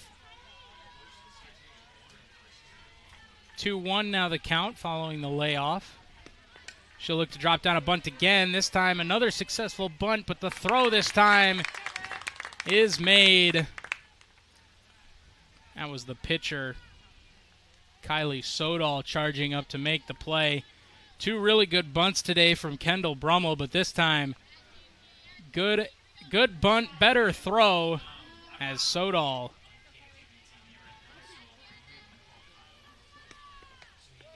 thrown out at first. That one catches the outside corner for strike 1 here to the leadoff batter. Gianna Bowney has not reached base yet today. That would be a good time for it, as that's a ground ball over to Cameron Johnson. So far today, not who you've wanted to hit the ball at, especially if you're Gianna Bowney, as that's her 2nd ground out. And now the Bobcats down to their final out. Kate Sandvik, 2 for 3 today, a double in the 1st inning.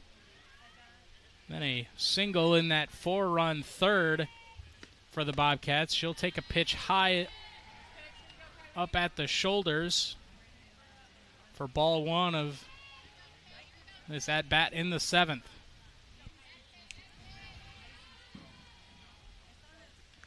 1-0 pitch, swung on Sandvik. That one headed right towards Keith again. That one just fell short of our Keith Stewart.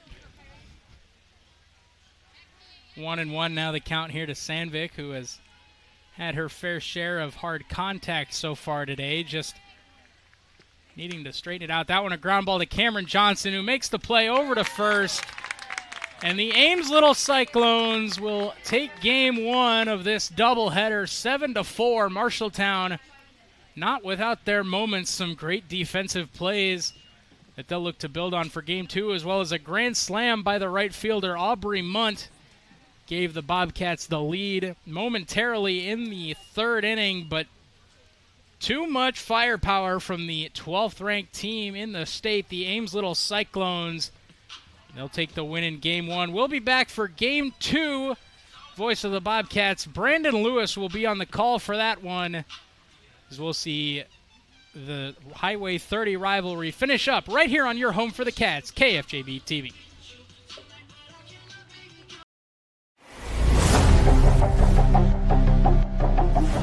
Bobcat Athletics on KFJB-TV is made possible by Assured Partners, Greg Young of Marshalltown, Lennox Employees Credit Union, Marshalltown Area Chamber, Marshalltown Community College, McGregor's Furniture and Mattress, Sports Plus, Wayward Social, Wells Fargo Advisors of Marshalltown, Marshalltown School District, Scooters of Marshalltown, Legends American Grill, Sandvik Enterprises in Marshalltown, your Marshalltown Hy-Vee, and State Farm, Tyler Pashong Agency.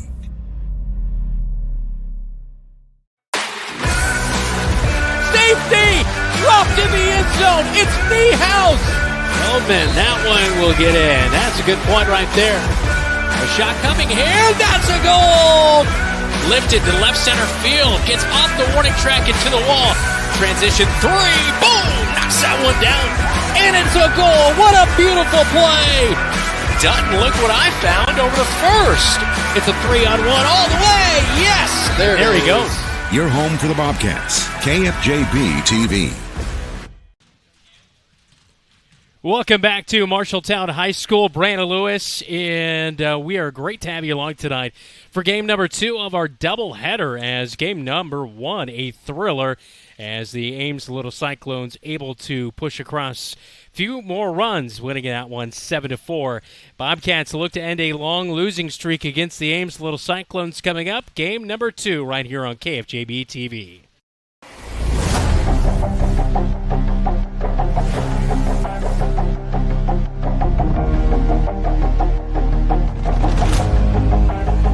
Sandvik drills one to right field. Backing up as a right fielder over her head in Vallejo. Sandvik to second.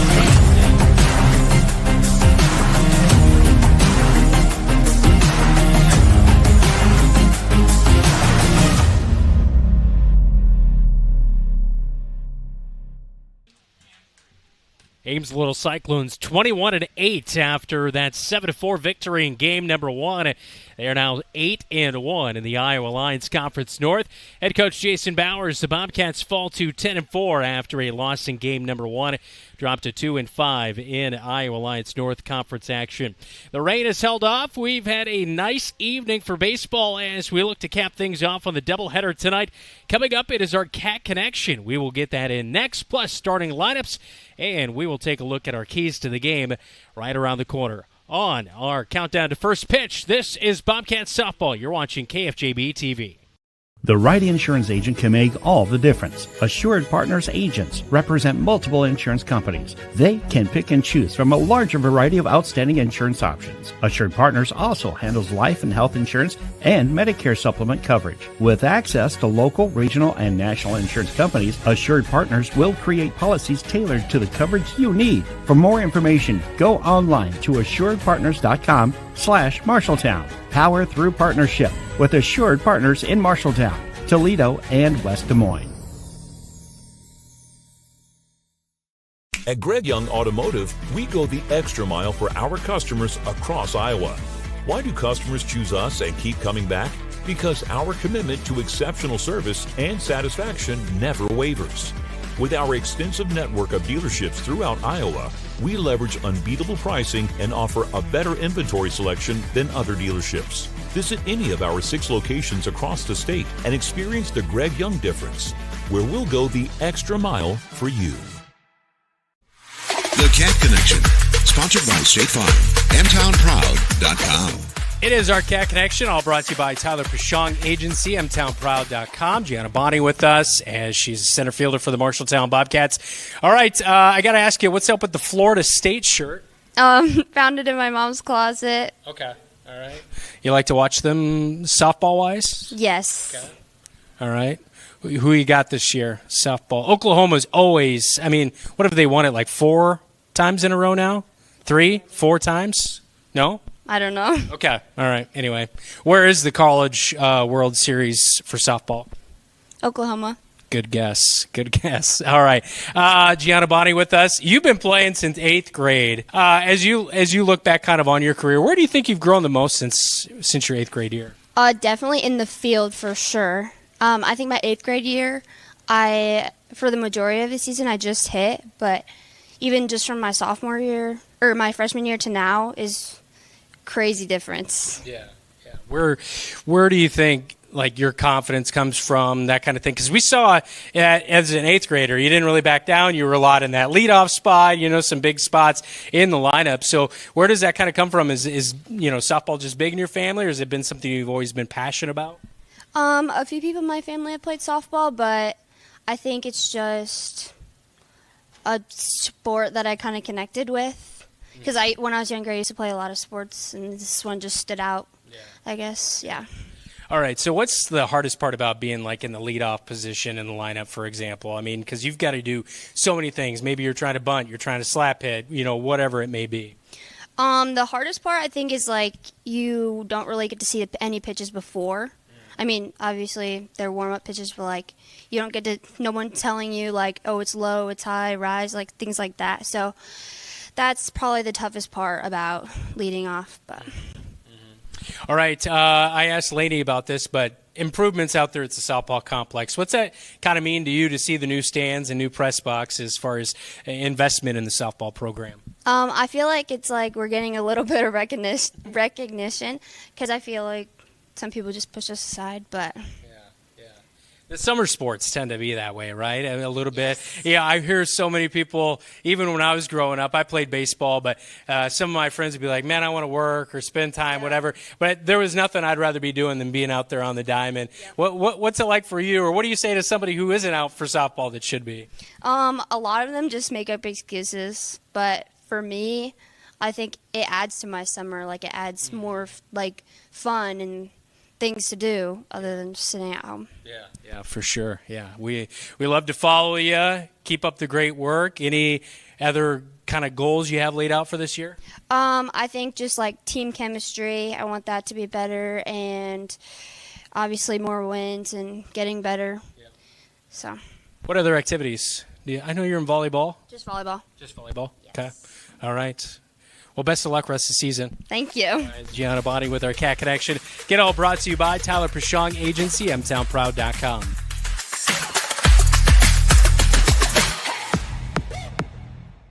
Like any good neighbor, sometimes you move.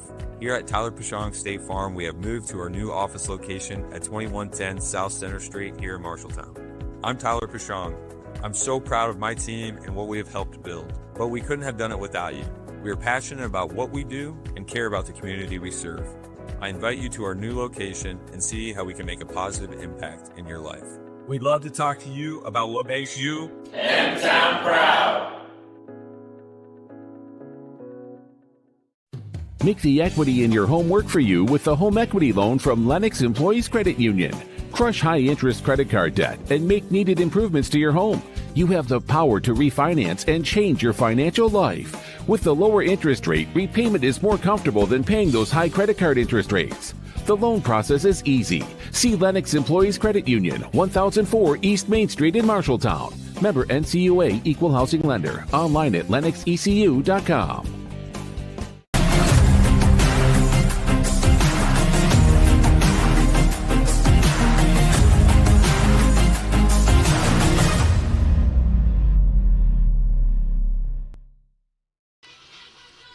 Welcome back to the Marshalltown Softball Complex. Brandon Luce with you tonight. Thanks so much to our on-site producer, David Braga, as well as our camera crew tonight, Deegan Grant, as well as Keith Stewart. Let's get to tonight's starting lineups. All brought to you by Sandvik Enterprises in Marshalltown. Let them deliver for you while we deliver the starting lineups.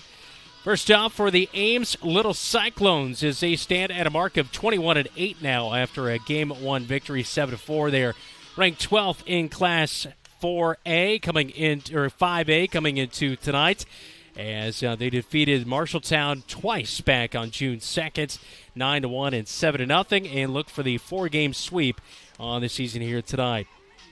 Kaylee Mesher will lead things off, and she will be catching in game number 2 as she'll bat in the leadoff spot for the Ames Little Cyclones. Jaya Thielen is in center field tonight, as she is batting in the 2-hole. Batting in the 3-hole, Cameron Johnson, she is at shortstop. Josie Tylen is pitching tonight in game number 2. The senior will take the center circle. We'll talk more about her coming up in a little bit.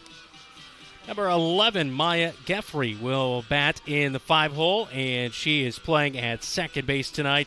Sydney Smalley is the DP, as she'll hit for Meredith Franzen. She's in left field tonight, and Smalley is the DP batting 6th. Kate Nye is at the hot corner batting 7th.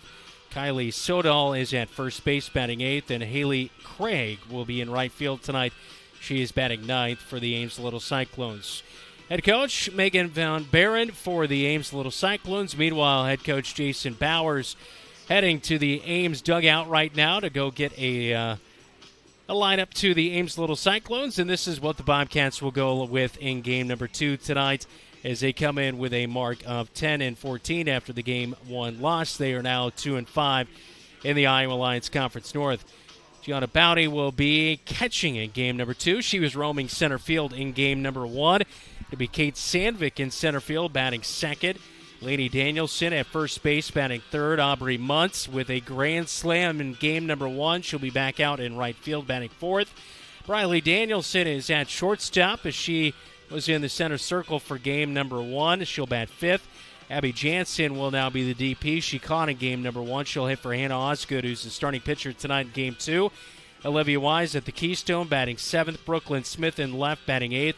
And Kendall Brummel is in the 9 slot in the lineup playing at the hot corner. That's our starting lineups. Again, all brought to you by Sandvik Enterprises in Marshalltown. We'll look at our keys to the game when we come back right here on KFJB-TV. Marshalltown's Red, White, and Blue celebration is a great time for fun, food, music, and community. July 3rd kicks things off with the Car Cruise-In at 13th Street District and the Iowa Veterans Home Grounds. Enjoy great food and live music with the Brazilian Twins. The 4th of July Parade starts a celebration that continues all day with fun activities. The night wraps up with live music by Dirty Rotten Scoundrels and fireworks. July 3rd and 4th celebrate our independence with the Marshalltown tradition. Do you dream of a career in healthcare that makes a difference? Marshalltown Community College offers a variety of programs to fit your calling. From nursing and medical assisting to dental programs, we provide a nurturing environment with exceptional instructors dedicated to your success. Our simulation labs prepare you for real-world situations. Explore your healthcare path. Find out more at marshalltowncommunitycollege.com.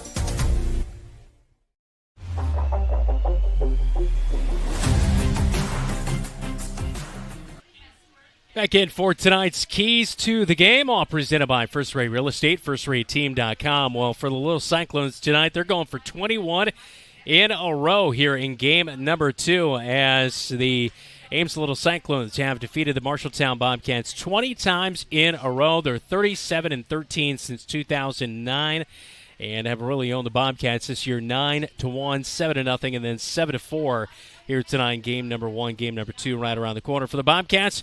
Move them over and move them in. They did a good job of that in game number 1, especially with a grand slam off the bat of Aubrey Munt. But any opportunity the Bobcats have tonight to get any base runners aboard, they will have to capitalize on stolen bags and getting timely hits to move those runners in and get the job done in game number 2. In the center circle for the Bobcats in game number 2, it is Hannah Osgood, a 4-4 record with a 7.68 ERA, 41 innings pitched, 18 strikeouts, 21 walks. And on the other side of things, Josie Tylen, she'll go for the Ames Little Cyclones, 5-4 with a 5.29 ERA, with 45 innings pitched, 33 strikeouts, 28 walks. That is our game 2 setup here tonight. We'll take a look at the Bobcat defense in a moment, but first pitch in game 2 is in for a strike as Hannah Osgood fires into Gianna Bowdy, who's catching tonight. Lady Danielson at first, Olivia Wise at second, Briley Danielson at shortstop, Kendall Brummel is at the hot corner, Smith, Sandvik, and Munt in the outfield from left to right. Second pitch of the at-bat, swing and a miss on the outer half to Mesher, who leads it off. It's quickly 0-2 to Kaylee Mesher, the catcher, in game number 2 tonight. And she caught in game number 1 as well. 427 average this year, 33 runs scored, and 10 RBI, and a swing and a miss, and Mesher is out on strikes as Hannah Osgood will pick up her first strikeout of the night. There is one away here in the top of the first inning as the Bobcats celebrate that. High fives all around as that defense will go get set up for their starting pitcher, Hannah Osgood, who continues in her real big second year of opportunity inside the circle. She threw just over 20 innings last year as he fires in a first pitch ball to the batter and Jaya Tylen. Osgood last year, a 2.3 record, 8.81 ERA, 12 strikeouts a year ago. And she'll fire in a second ball upstairs, 2-0. So Osgood kind of just below her ERA from a year ago. The strikeouts a little bit up from last year, so improvement this year. And here's a hot shot off the bat of Tylen, the center fielder, in between short and third. It's in for a base knock. So one aboard and one out here in the top of the first inning. This will bring up Cam Johnson. She's the shortstop for the Cyclones, batting in the 3-hole. Johnson this year, a 4.08 average. We'll take it, right? 25 runs, 1 home run, 12 extra base hits. That's one thing this team does pretty well all around. Bunch of ladies over 10 extra base hits this year. Righty versus righty as Osgood will fire in. The runner takes a good secondary lead. It's a first pitch strike to Johnson, 0-1. Tylen was moving off the bag over there at first. Osgood fires. Runner goes again. Pop up right side of the infield. Playable. And unfortunately, Lady Danielson, who was on the bag with the runner there, did not go over to play it. She had the best opportunity. Olivia Wise at second base, and Aubrey Munt had a long run. It was about maybe, 10, 15 feet or so behind the bag at first, but that one will fall in the Bermuda Triangle for a strike. So it is 0-2. Runner takes off, pitches in for a ball. The runner will take the bag as Tylen is in for a stolen bag. Johnson takes ball one. It's a 1-2 count. So giving a little bit of second life, and now it works a runner into scoring position. At second, the 1-2 is lifted to the right side of the infield. This playable for Lainey Danielson this time. She'll make the play and the catch, and there are 2 outs as Johnson flies out to first base. 2 down. Tylen taking advantage after that catch, though. She did take off and advances to third, so runner at third base for Ames. 2 down, top of the first inning. As in steps Josie Tylen in the 4-hole. And a bouncer by Hannah Osgood lost that pitch. It is 1-0. Bouncing that one on the inner half of the plates.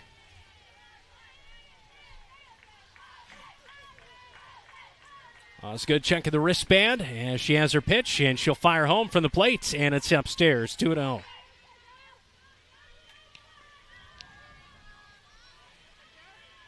Ames ranked 12th in the latest rankings last Thursday.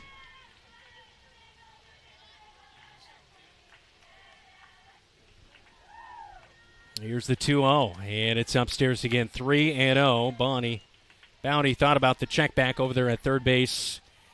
Waukee Northwest is number 1 in Class 5A, followed by Linmar, Johnston, Ankeny Centennial, West Des Moines Valley, Southeast Polk, Pleasant Valley, Cedar Falls, Iowa City High, Muscatine, Cedar Rapids Prairie, and then Ames. Waukee, Cedar Rapids, Kennedy, and Indianola round out the top 15 in Class 5A. And a strike. Battling back, Osgood on a 3-0 count, fires in on the inner half, 3-1. Of course, Ankeny Centennial, who the Bobcats ended their season against last year in postseason play. Always a very challenging softball squad. Here's the 3-1, and it's lifted above Lainey Danielson at first as she jumps up late. And that will drive in Jaya Thielen as Josie Thielen with a single and an RBI.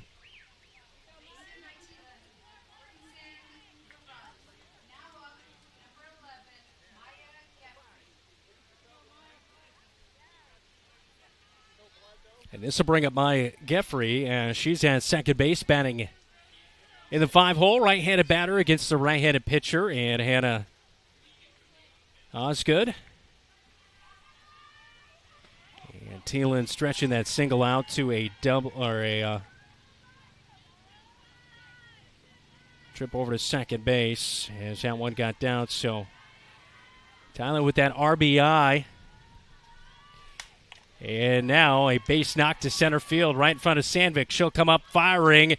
It's cut off by Wise. Boy, the runner would have been gunned down, but Wise cut it off, and the runner takes advantage as Josie Thielen will come in to score, and Maya Geffrey drives in the run, and that'll be an RBI single by Geffrey here in the top of the first inning, and it's now 2-0 Ames. So Josie and Jaya Thielen come in to score for Ames. And the sister connection paying off there. A jam shot to the bat of Sydney Smalley, the DP, in game number 2 for the Ames Little Cyclones. Fighting it off towards the fencing on the first base side. It is an 0-1 count to Sydney Smalley. She's batting .292, 5 runs so far this year, and she sends a hot shot past Briley Danielson at shortstop. That'll sneak through for a single off the bat of Smalley, and this will bring up Kate Nye batting in the 7th hole. So, inning definitely looked pretty promising for the Bobcats as Mesher with a strikeout, a single, and a stolen bag by Jaya Thielen. But Cameron Johnson popped out, and there was quickly 2 outs. But since then, 2 runs have scored. As Nye, the third baseman, steps in, and the first pitch from Osgood is upstairs 1-0. As we take a look at the replay on KFJB-TV, just a good dive by Briley Danielson, but well hit between short and third, getting through. 1-0 on the way from Osgood, and this one drilled to left field. That will get down. Smith ranges to her left. It's off the bottom of her glove. She'll pick it up and fire it in. But another run scores as Maya Geffrey will score, making it 3-0 Ames. It is a stand-up double for Kate Nye as she'll drive in, get an RBI. Geffrey right there.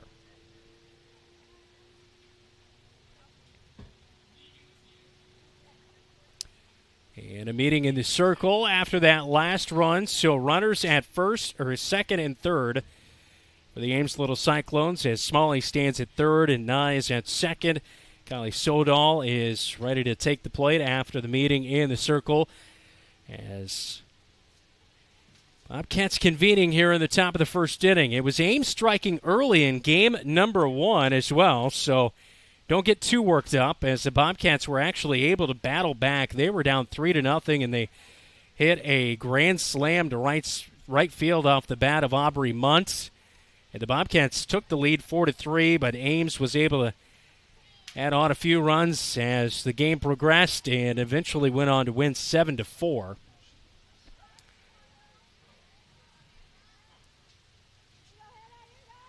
So Sodal stands in at first base here tonight position-wise in game number 2, and it's a first pitch ball upstairs from Hannah Osgood.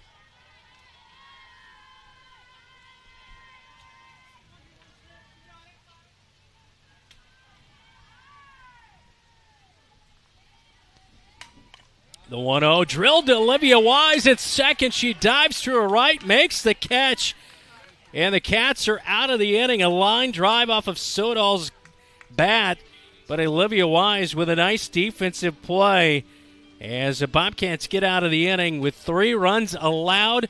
A couple of runners stranded by the Ames Little Cyclones. We head to the bottom of the first when we come back right here on your home for the Cats. News Talk 1230 AM, 93.9 FM, and on KFJB-TV. Wayward Social is the place for fun. With 20 lanes of bowling, leagues for all levels, great food and drink options, an awesome arcade, there is a ton of fun to be had at Wayward Social. And that's just on the inside. Step outside and enjoy patio life at Gutter Point with drinks, shuffleboard, live music, and fun atmosphere. Follow Wayward Social on Facebook for updates on specials and live music. It is all on South 6th Street in Marshalltown. Visit wayward-social.com to plan your next visit to the place for fun.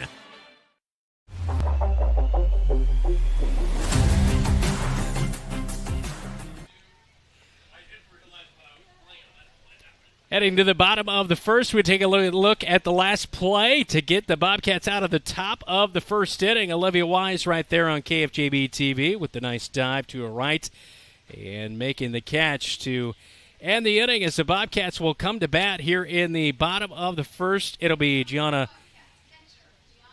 Bounty as she'll be catching in game number 2 here as we saw there in the top of the first inning. Kate Sandvik, Lainey Danielson to bat this inning, and if we get there, Aubrey Munt with a grand slam in game number 1 tonight. Briley Danielson, Abby Jansen, Olivia Wise, Brooklyn Smith, Kendall Brummel, 1 through 9.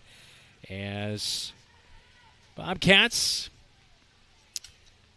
see Gianna Bounty in her junior season. She was our Cat Connection earlier tonight. And it's a first pitch strike by Josie Thielen.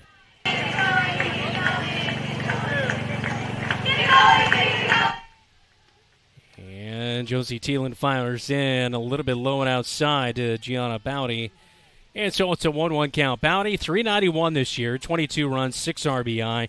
21 of 22 in stolen base attempts this year, so pretty good. Hot shot to third under Nye's glove, and it is a single for Gianna Bounty to lead off the bottom of the first inning and get the Cats in action. And in steps Kate Sandvik, and she was so good in game number 1 defensively and offensively. She had a big double in game number 1. She's going to put down a bunt, but it is fouled off, and actually she brought it back.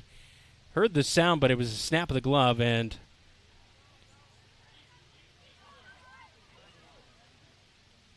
see the umpires getting together here. I think they are wondering if she did go around.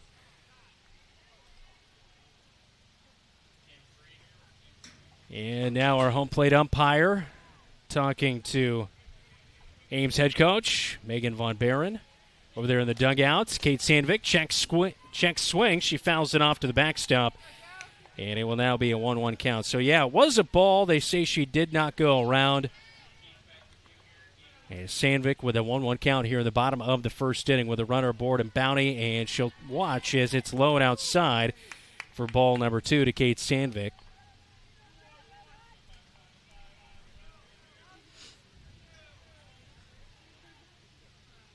Thielen comes set on the pitcher's plate and fires home. And that one's going to be just a touch low and outside. 3-1 for the Little Cyclones. Pitcher in Josie Thielen, starter in game number 2 here tonight. She started in game number 2 back on June 2nd against the Bobcats as she'll find a strike in there. Sandvik did not like it, but it'll work itself to a full count now. As Thielen quickly working, and she'll fire home. Sandvik will dig it out of the ground. They'll turn around, fire to second, over to first.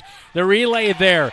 Double play. Sandvik sends it right back up the middle, and it's a 6-4-3 double play for out number 2 as Gianna Bounty is forced out there at second base for out number 1, and Sandvik out at first base, and this will bring up Lainey Danielson. But it was Josie Thielen who started game number 2 against the Bobcats back on June 2nd when these teams first met. She threw a no-hitter. She went 5 innings, 1 run, 3 walks, and 6 strikeouts. We take a look at the replay, and Sandvik looked like she was safe over there at first base as she beat it by about a half step. But nevertheless, it was called an out, and we have a 1-1 count with 2 outs in the inning. It's Lainey Danielson, right-handed batter, stands in against Thielen, the right-handed pitcher. And here's a chopper in between short and third. Diving was Nye, the third baseman. Couldn't get a glove on it. And it's a single for Lainey Danielson. Second hit of the inning for the Bobcats. But unfortunately, nobody on the bags to do any damage on the scoreboard. Already down 3-0 in the bottom of the first inning. Well, Aubrey Munt made some noise in game number 1. We'll see if she can do it again from the right side of the plate in game number 2. She stands in against Thielen, fires in a strike on the outer half. It is 0-1 to Aubrey Munt, who's ranging out there in right field just like she did in game number 1. That was her first home run of the season by Aubrey Munt, according to our latest stats on the season. She did hit a home run a year ago for the Bobcats. The 0-1 is downstairs. It's in the dirt as chasing is Mesher, the catcher, and over to second races Lainey Danielson. And she'll advance on that pitch low and in the dirt. Probably kind of that pass ball territory. Here's the 1-1, and that'll hit on the outer half again. It is a 1-2 count. Riley Danielson is on deck for the Bobcats if we get there, as there are again 2 outs in the inning. It's a 1-2 count on Aubrey Munt. Lady Danielson now standing at second. Munt back in the box. Thielen fires home, and a swing and a foul tip to the backstop off the bat of Munt.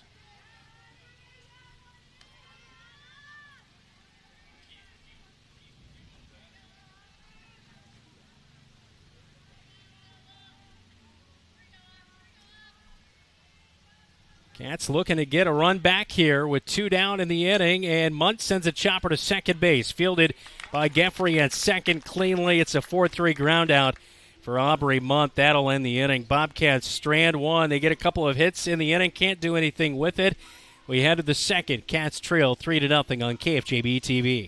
You're an empty nester closing in on that retirement property. Chances are your plans didn't include mom moving in, but life happens and you do the right thing. Wells Fargo Advisors can help. For more than 125 years, we've created wealth management and investment strategies aimed at achieving our clients' personal financial goals. When retirement means caring for yourself and a loved one, turn to Wells Fargo Advisors. Together, we'll go far. Wells Fargo Advisors is located at 14 East South Ridge Road in Marshalltown. Call them at 641-752-5401. They're a member SIPC.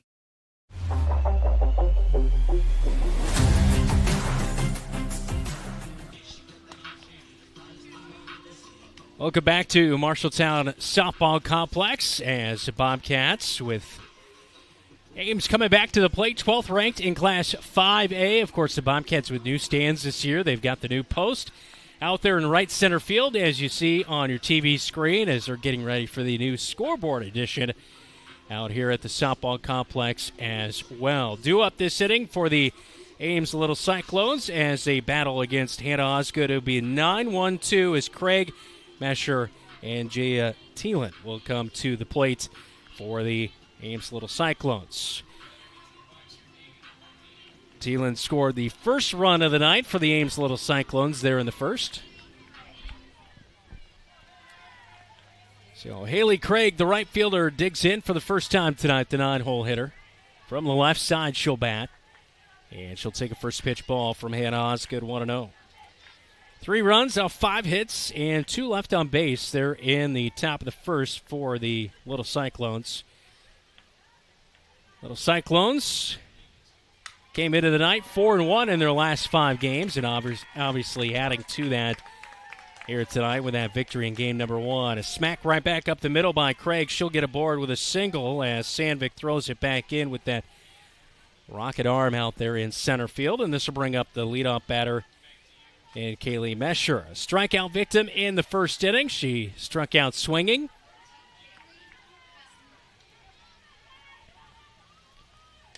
And she'll take a first pitch ball upstairs from Hannah Osgood.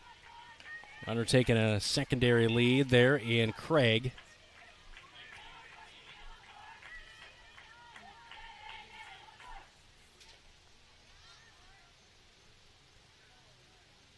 One-0 count as Osgood will fire home, and that one will hit for a strike on the outer half to Mesher, and check to second base as the runner takes off, and she is gunned down.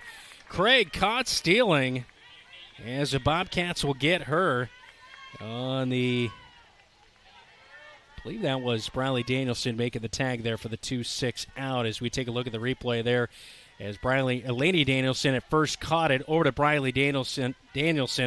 So it is a 2-3-6 caught stealing by Haley Craig, and that will be out number 1 of the inning. As Kaylee Mesher at the plate standing in with a strike on the last call, so left-handed batter with a 1-2 count.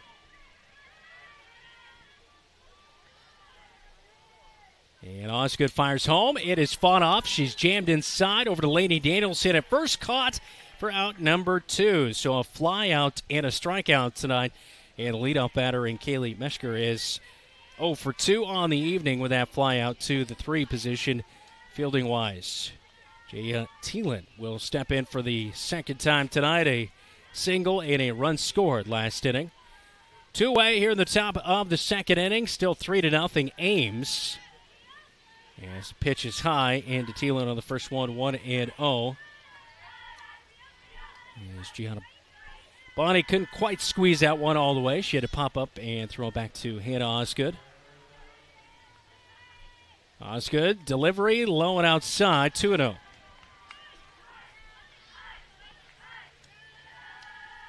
Defense pretty straight up. Aubrey Munch shading over to right center field just a touch. Here's the 2-0. And slapped down the left field line. That will get fair territory by a foot. Smith knocks it down but throws it back in, and it's a double for Jay Thielen as she gets to second base. Smith just didn't quite cleanly glove that one initially. Knocked it down but had to go back and pick it up. And by that time, Thielen was already rounding first base, off to second, and so the 2-hole hitter is aboard with 2 outs in the inning, and Cameron Johnson, who popped out to Lainey Danielson in the first, steps in 0 for 1 tonight in Game 2. And she'll smack one right back up the middle. Sandvik is in, sliding, makes the catch, and the inning is over. 0 for 2 tonight is Cam Johnson as she flies out to center field. Sandvik with another defensive performance right here in game number 2. We head to the bottom of the second. Cats trailing 3-0 to the Little Cyclones on KFJB-TV. Registration for the upcoming school year in Marshalltown is Tuesday, July 8th from 10 a.m. to 6 p.m. at Miller Middle School. A birth certificate is required if a new student is joining. If parents are unable to attend, they can go online to the Infinite Campus System. To begin, go to the district website, marshalltown.k12.ia.us, and click on Academics. All new families in the Marshalltown Community School District must register at the District Welcome Center, downtown Marshalltown. Here's to the 2025-2026 school year.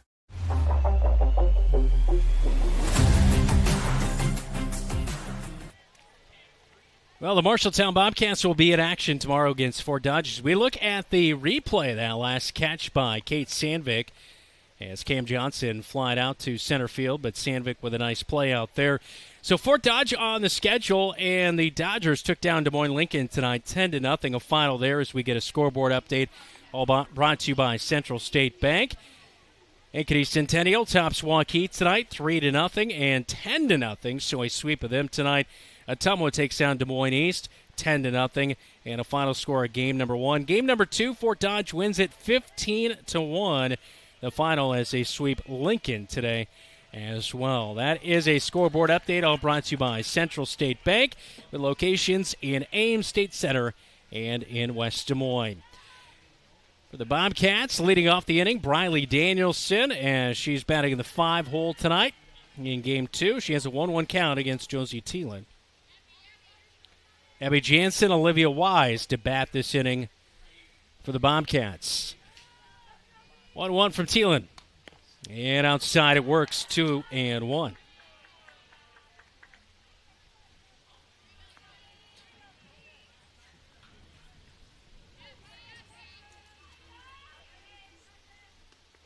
And upstairs and outside, it misses to Briley Danielson. Now a 3-1 count.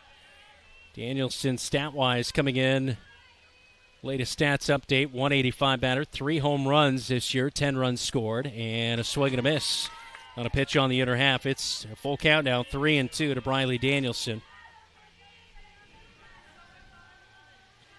A couple of strikeouts and a walk in game number 1. Full count delivery on the way, fought off and out of play over the stands on the first base side.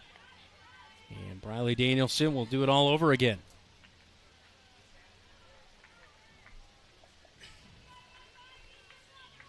The 3-2 on the way. And off-speed pitch. Caught Briley Danielson off guard. That'll be a backwards K in your scorecard. First strikeout of the night by Josie Thielen. And there's one away in the inning as Abby Jansen, the DP, in Game 2. She caught in Game 1 for the Bobcats. 156 hitter this year, 2 runs, 9 RBI. And the first pitch is in for a strike as Thielen now finding her mark.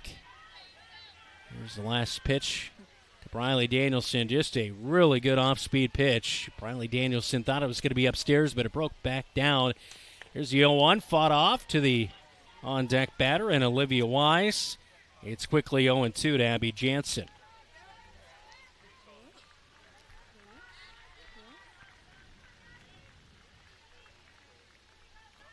Jansen back into the box.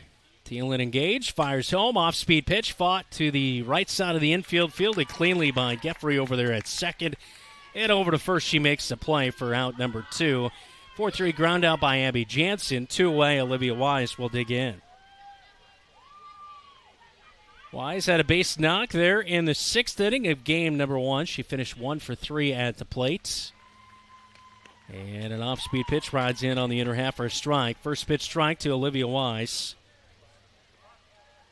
256 hitter, 13 runs, 5 RBI. 4 for 4 stolen bags this year in her freshman season for the Bobcats. The 0-1, swing and a miss, 0-2.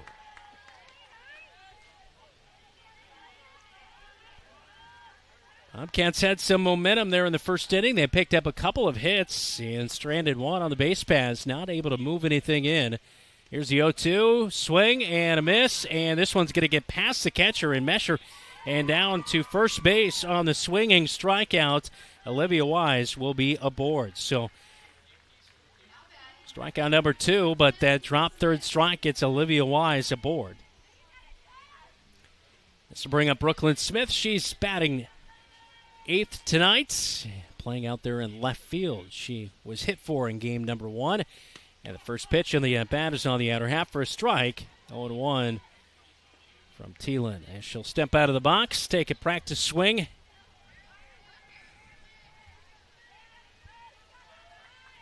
And the 0-1 on the way. And this one fought right back to Thielen in the pitcher's circle, and she'll fire to Sodal over at first. It is a 1-3 ground out by Brooklyn Smith that ends the second. Bobcats leave another one stranded on the base paths. As we enter the third, it's 3-0 Ames on KFJB-TV. Some say life is like a road trip. Is it a coincidence Scooter's Coffee is a drive-thru? We don't think so. Whether you need a coffee while you enjoy the view, to just get you through the long stretch, or to refuel between stops, Scooter's Coffee is there, brewing up delicious coffee, espresso blenders, smoothies, iced drinks, and more, with the convenience of a drive-thru so you can stay on the road and enjoy the ride. So go ahead, scoot on around. Amazing people, amazing drinks, amazingly fast. Scooters in Marshalltown.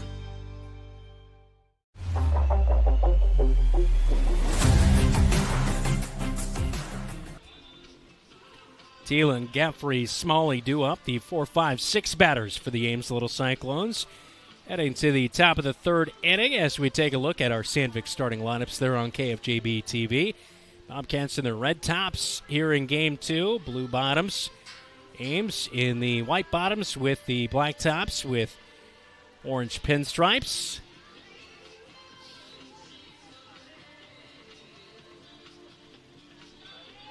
Coming up after our game tonight, we'll name our OPA Player of the Game, all presented by OPA Grill in Marshalltown. And Osgood back out for the third for the Bobcats. The righty delivers to the right-handed batter, grounded to second base off the bat of Thielen over to first in time. And it is a 4-3 ground out by Josie Thielen to lead off the third inning. What a way, and Mike Geffrey will dig in. She had an RBI single and a run scored there in the first inning as the lights turned on here at the softball complex, taking effect. As we've had pretty good cloud cover for much of our night tonight. And a first pitch strike for Hannah Osgood to Geffrey. Puts her down in the count 0-1.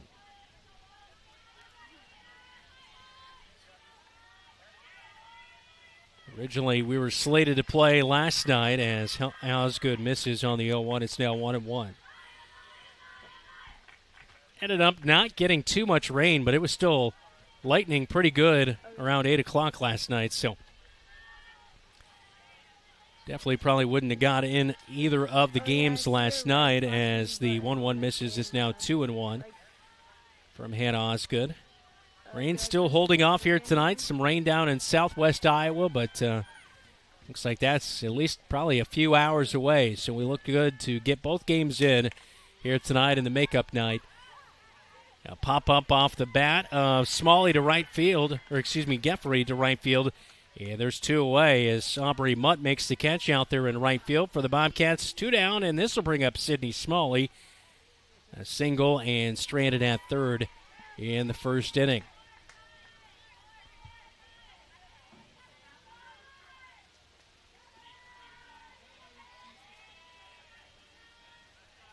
Osgood fires home on the first pitch of the at-bat for a strike. And doing a good job with some first pitch strikes here in the third inning for Osgood, maybe finally settling in. She's given up 7 hits already on the night and 3 runs. 2 quick outs, and now the 0-1 is upstairs and outside to Smalley, 1-1.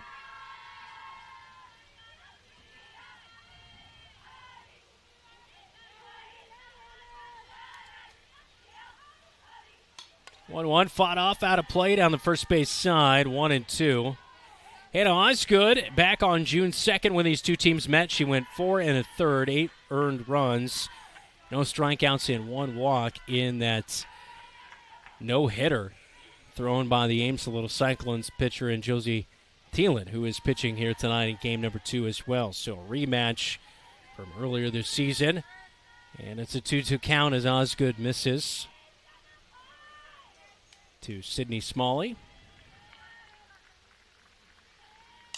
And now a ball laced into left center field. That'll get down. Long run for Smith over to her left. She'll throw it back in.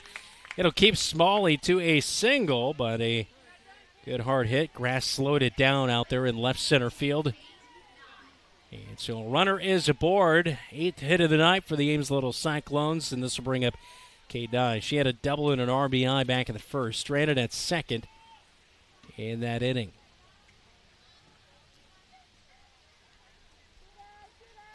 So Smalley over there at first. She puts on the oven mitt on her right hand.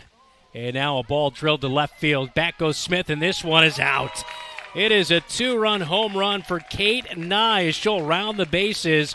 That is her 4th home run of the season for the Ames Little Cyclones, who extend their lead now 5-0 with a 2-run home run by Kate Nye, the 7-hole hitter.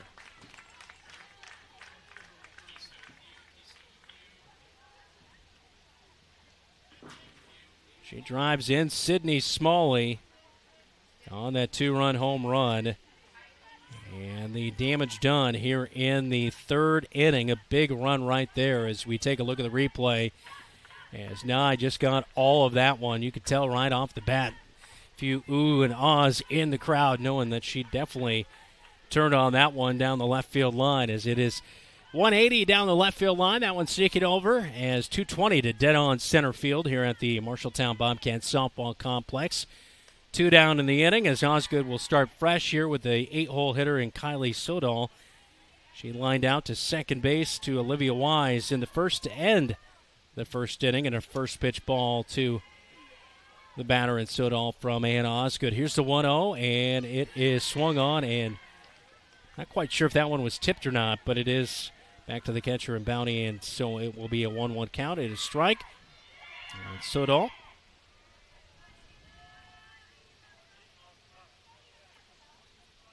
Osgood fires in, a little bit high and outside, 2-1.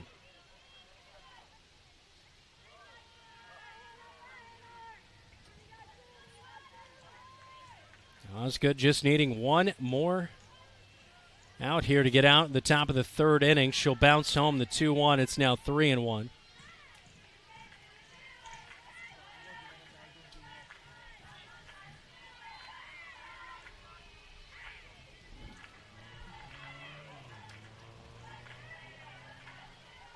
Sodal back in the box. Here's the 3-1 delivery and loses it outside. As Bounty reached to her right to make that catch, Sodal heads down the line with a walk. On the 3-1 count, this will bring up Haley Craig. A base knock. She was caught stealing there in the 2nd inning as she'll bat for the 2nd time tonight. With a runner there at first base And Sodal. So Craig, the left-handed batter, digging in against the right-handed pitcher in Hannah Osgood. And the first pitch is upstairs as Osgood with, I believe it was 3 straight at-bats with first pitch strikes on Thielen, Geffrey, and Smalley. But since then, 2-run home run, a walk, and now a 1-0 count. And this one is off the end of the bat underneath the glove of Briley Danielson. That'll be an E6 as Briley Danielson just had that one roll right underneath the glove as she went down to a knee. Sodal moves to second, and the error puts Craig on first to bring up the leadoff batter in the lineup, Kaylee Mesher, as she is 0 for 2 tonight, a strikeout and a flyout. And the leadoff batter at the plate from the left side. Osgood checking the wristband as she engages the plate and fires in the first pitch of the at-bat, and it's going to hit on the outer half for a strike, 0-1. Osgood kind of staring back the runner, and Sodal at second base. And she checks that wristband again, and will get ready to fire home. And this one to the left side of the infield, sneaking through. Misplayed by Smith as she fumbles it around and finally fires it back into the third baseman and Brummel. The runners will hold tight at third, second, and first. So Sodal over to third. Craig is at second. And it is a single for Mesker. And she'll be aboard her first hit of the night. She's 1 for 3. This will bring up Jaya Thielen. So far tonight, 2 for 2. A single and a double. She does have a run scored. And the left-handed batter at the plate against Osgood. Here's the first pitch of the at-bat, and on the inner half for a strike. About waist high, 0-1.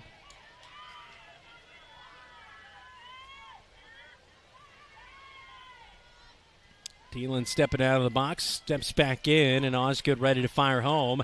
Loses it upstairs, 1-1. Not sure if that's the off-speed pitch that she's looking for, just not quite feeling it.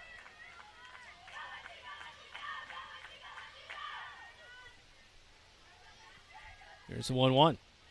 And popped out of play behind home plate, 1-2 to Jaya Thielen.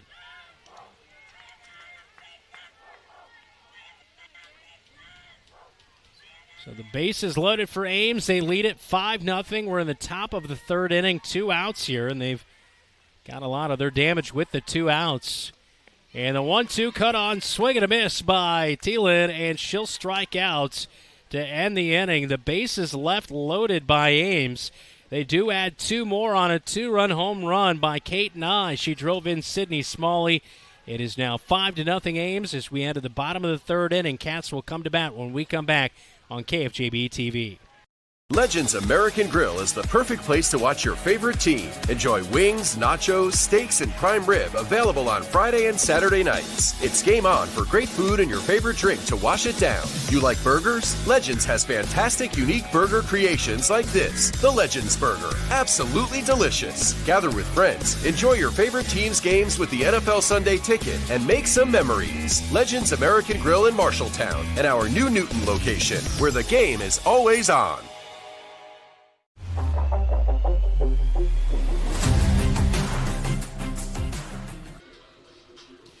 10 hits, 5 runs for Ames tonight, 1 error for the Marshalltown Bobcats, as 6 runners have been left on the base paths by Ames, but they still capitalize as we take a look at head coach Jason Bowers and his Bobcats looking to battle back here in the third. They'll see the 9-1-2 batters come to the plate as Brummel will lead things off for the Bobcats, as I believe we might see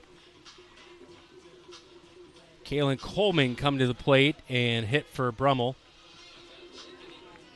Not sure if that'll be a defensive change as well, as Kaylin Coleman does play third base quite a bit this year as well.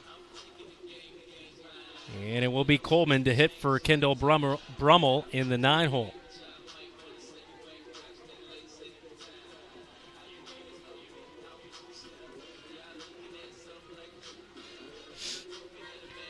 So Coleman this year for the Bobcats, 200 hitter, 1 home run, 3 runs, and 6 RBI in her sophomore year.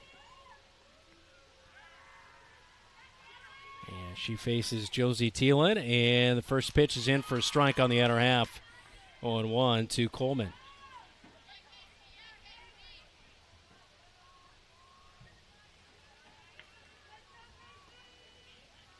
Practice swing by Coleman. Back into the box. Off-speed pitch. Hits on the outer half. Quickly 0-2 to Coleman.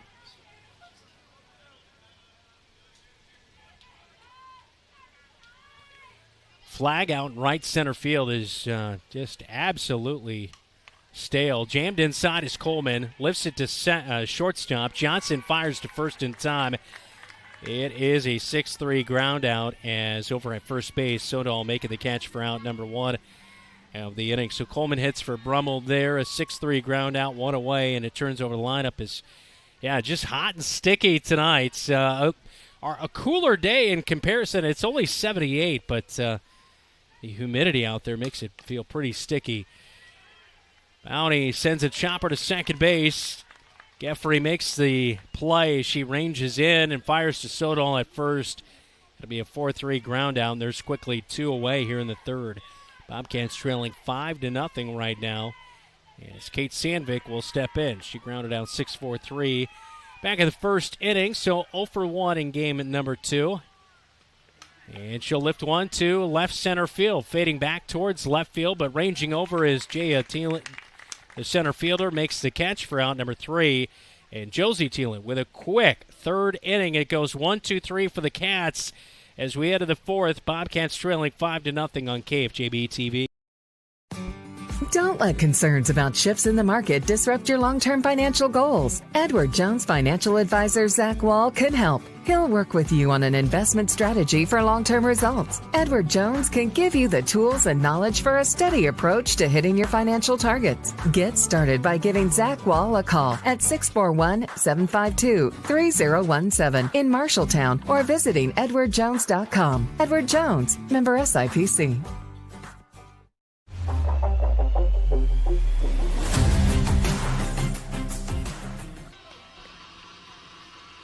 Production of today's game is all made possible by the Home Rental Center in Marshalltown. NeedItRentIt.net. Thanks so much to the Home Rental Center, helping provide our coverage here tonight. There a look at Deegan Grant on cam number 1 here tonight, out there in center field. As the Bobcats hit a hole, 5-0 heading to the top of the fourth inning. Ames will send 3-4-5 batters to the plates. Cam Johnson, Josie Thielen, and Maya Jeffrey will bat here in the fourth.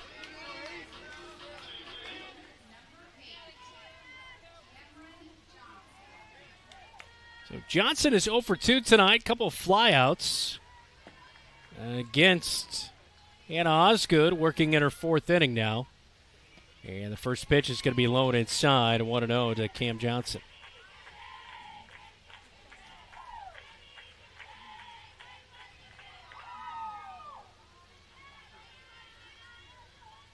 Osgood checking the wristband, kind of rolling the ball around on her right hip, drawing it off. Here's the 1-0. And it swung on and popped to the right side of the infield, just into the grass. Wise has it at second base. And there is 1 away. 0 for 3 is Cameron Johnson in the 3-hole tonight. This time a fly out to second base. So she's flown out to first, center, and now second. And there's 1 out in the fourth.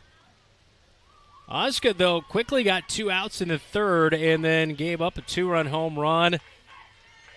Had a walk, an error, a single, and bases were loaded, but she got a strikeout of Jaya Thielen to end the third inning. So was able to get out of that big jam, and she fires in a first pitch ball to Josie Thielen. A single and an RBI and a run score back in the first. She grounded out 4-3, so she's 1 for 2 tonight. Now lifts one to center field. Playable for Sandvik, ranging into her right and makes the catch. 2 down. So Thielen now 1 for 3 tonight as you take a look at Kate Sandvik, ranging in center field. As she indicates, 2 down in the inning. She played at shortstop in game number 1. Jeffrey is 1 for 2 tonight. Single on an RBI and a run scored. Osgood fires the first pitch on the outer half of the plate for a strike to Geffrey, and it is 0-1.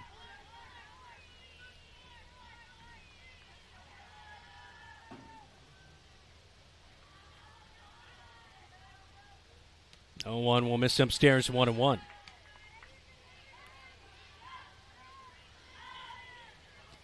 Osgood, when she's got out in front of the count and quickly getting some swings, she has done well, but this is kind of how last inning went. She lost some of her spots a little bit, and it's now a 2-1 count to Geffrey as she digs back into the right-handed batter's box. Pitch on the way, and this one slapped out there to right field, fading away from Munt down the line. Off the glove of Munt in fair territory. It rolls underneath the fence in right field, and that will be a dead ball. And back to, we'll see if the officials move her back to second base. They will move Geffrey back to second base, so it's a ground rule double. That was a tough play, kind of in between an error and a hit. But a long run for Munt as she had to range all the way to the line. So we'll mark it a double there for Geffrey as a stand-up ground rule double. As Munt just off the edge of the glove, trying to snow cone that one, couldn't. This will bring up Sydney Smalley. And Smalley's going to lace one to left center field. This is going to drive in the 6th run of the night as Geffrey rounds third. She's in home, and Sydney Smalley with 3 for 3 nights here tonight. And on the throw, she goes to second base. It'll be an RBI single as he drives in Geffrey.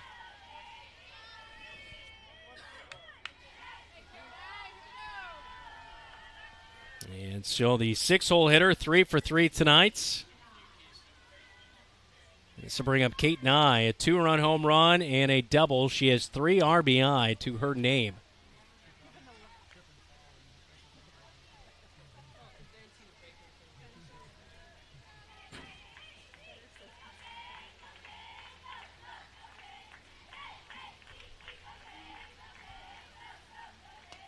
And a first pitch strike on the outer half to Kate Nye. 0-1. So 6-0 as the Bobcats trailing here in the top of the 4th inning. A lot of production being done with 2 outs for Ames tonight. They had a couple of outs, and they added 3 runs in the first. They had a couple of outs in the third and added a 2-run home run. And now this inning, they've added another run with 2 down in the inning. And a ball smacked to right center field. Fading towards Munt as she ranges a little bit to her right. She'll make the catch. And Kate Nye retired for the first time tonight. That'll be out number 3. One more run comes across the plate. It is now 6-0. Ames leading as we enter the bottom of the 4th inning. Bobcats come to bat when we come back. This is Bobcats softball. You're listening on News Talk 1230 AM, 93.9 FM, and watching right here on KFJB-TV.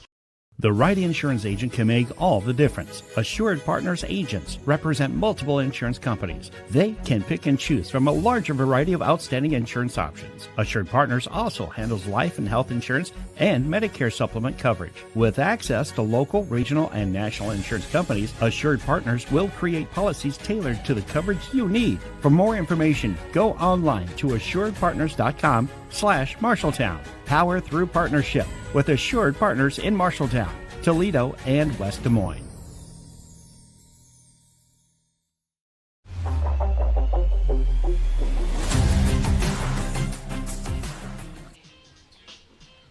Scoreboard update tonight, all brought to you by Central State Bank. Fort Dodge sweeps Des Moines Lincoln tonight. Ankeny Centennial also sweeps Waukee 3-0 and 10-0. Ottumwa defeated Des Moines East in game number 1, 10-0, a final there. As Ottumwa just won game number 2 as well, 9-2. So a couple of big sweeps in the Iowa Alliance Conference. And scoreboard update, all brought to you by Central State Bank. Locations in Ames State Center and in West Des Moines. Our score here at Marshalltown High School Softball Complex, it is 6-0. Ames with 12 hits tonight off 6 runs. As they take that lead heading to the bottom of the fourth inning against the 3-4-5 batters for the Bobcats, Lainey Danielson, Aubrey Munt, and Briley Danielson to bat this inning. Danielson down, 0-1 in the count. Thielen fires in, a second strike. It's 0-2. Lainey Danielson, 1 for 1 tonight. She had a single back in the first inning. And the 0-2 misses outside, 1-2.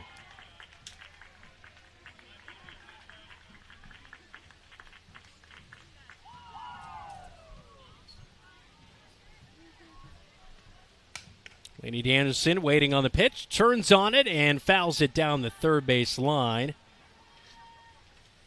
We'll do it all over again with a 1-2 count.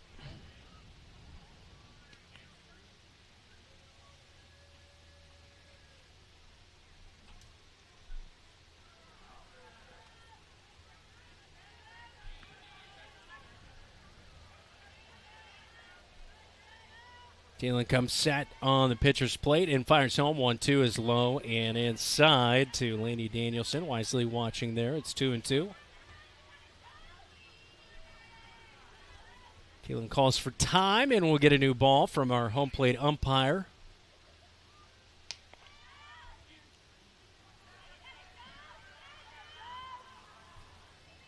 Thielen finally has her pitch, and she's ready to fire home, and way outside, stretching out is Mesher, the catcher at home plate, to her right. And so now full count worked here by Lainey Danielson.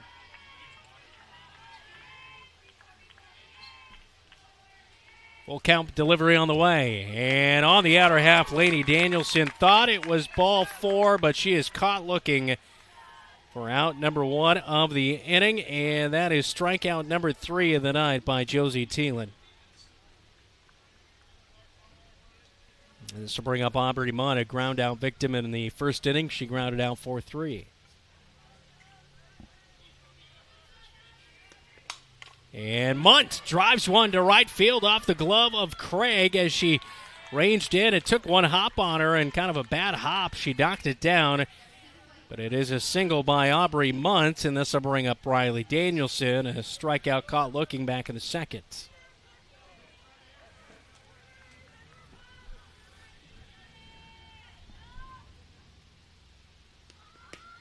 Bunt shown by Riley Danielson, and she brings it back for a ball, 1-0. So Aubrey Munt standing at first with just one out here in the bottom of the fourth. Bobcats trailing 6-0. And bunt shown again, but it's going to hit for a strike as Riley Danielson brings it back 1-1. There's that last hit by Aubrey Munt as it kind of ate up Craig on a hop.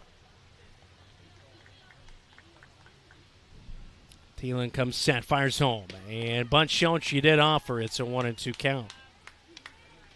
So Danielson missing on that bunt. And the Bobcats with a couple strikes on the batter, and Danielson will look to get one in play here to move the runner along. Here's the 1-2. Swung, fought off on the first base side into the fence. We'll go back to our keys to the game, brought to you by First Rate Real Estate. Mentioned, move them over, move them in here tonight for the Bobcats. They've left a couple of runners on base stranded and have not been able to do anything. And this is kind of their best opportunity as a pop-up off the bat of Riley Danielson into the stands. Behind home plate, it's still a 1-2 count. But a good opportunity to get back at least one run here, down 6-0.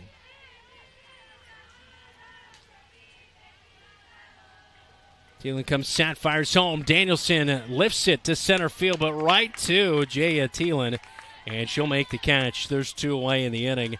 A fly out right to center. Well hit by Briley Danielson, but right where the Ames defense was. So it is 2 down, and Abby Jansen, the DP, will step in for the second time tonight. She's 0 for 1 with a ground out. And the first pitch she sees fouls it past Jason Bowers down there at third base coaching box as Nye backhands it and gets it back to her pitcher and Josie Thielen. And Abby Jansen down to the count, 0-1.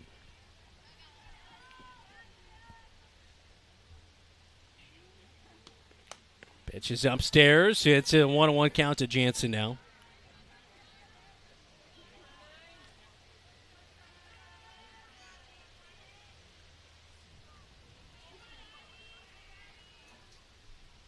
Thielen comes set. The 1-1 is going to be low for a ball. 2-1. Check back at first base on Munch. She's back in time. Sodal applied the tag at first, but the throw from the catcher and Mesher was just a little bit late.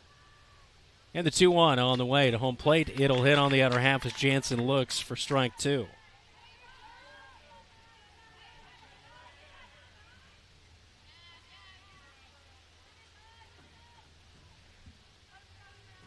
Thielen with 2 outs in the inning. Jansen looks. It's low and inside. Taken wisely for a ball. 3-2 the count.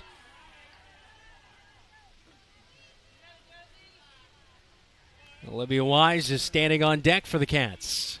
2 down in the inning. Munna at first base. And the pitch on the full count. Swing and a miss. And that is strikeout number 4 of the night for Josie Thielen, as that will end the 4th. Bobcats strand their 3rd runner of the night. Can't do anything with it after a Aubrey Muntz single. We head to the 5th as the Cats trail the Little Cyclones 6-0 on KFJB-TV. At Greg Young Automotive, we're more than just a dealership. We're a part of your community. We believe in transparent pricing with no hidden tricks or gimmicks. Just honest deals you can trust. Our commitment to fair pricing and supporting our local communities is why so many choose us. Greg Young Automotive, where integrity drives us and you home. Visit any of our 6 locations across the state and experience the Greg Young difference, where we'll go the extra mile for you.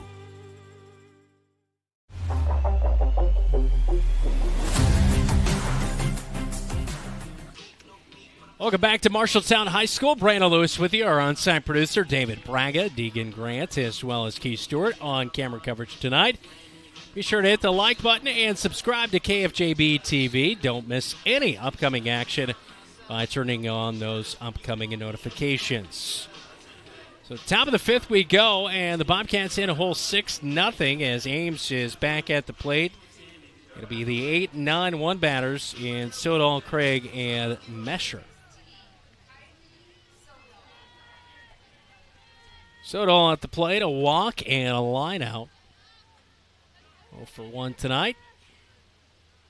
Osgood fires home. First pitch is lifted to right field. Munt is coming in, calling off Olivia Wise and makes the catch for out 1.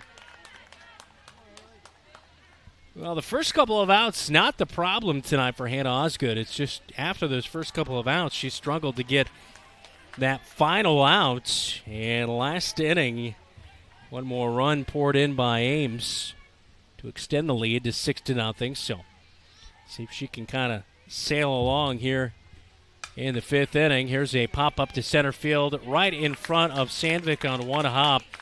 Off the bat of Craig, she is 2 for 3 tonight, as that'll be a single right back up the middle. Sounded kind of fat off the bat, and so might have got jammed just a little bit, but able to fight that one into center field for a single. So 1 out. Leadoff batter in the lineup is up as Mesher drops down a bunt on the first pitch she sees. Over to first, not in time, and there's runners at first and second. That'll be an infield single for Mesher. She hustles down the first base line out of that left-handed batter's box. Well-placed bunt on the third base side. So Craig over to second. Mesher stands at first. This will bring up Jaya Thielen. She is 2 for 3 tonight. A double and a single and a run scored.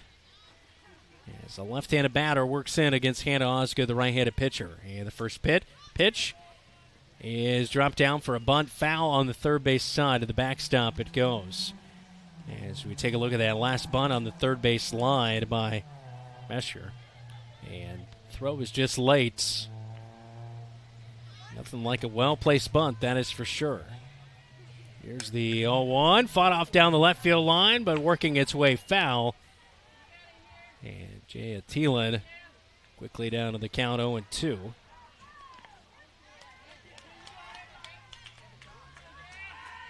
So a slap shot down the left field line and a foul bunt. She's down to the count with one out in the inning. Runners at first and second for Ames.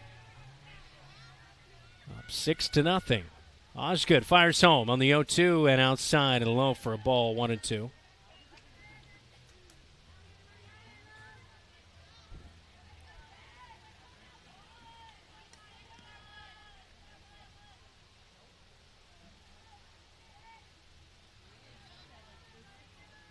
One-two on the way from Osgood. And this one on the inner half catches it. And Thielen is caught looking for a strikeout and two away in the inning. And so a big out right there for Hannah Osgood.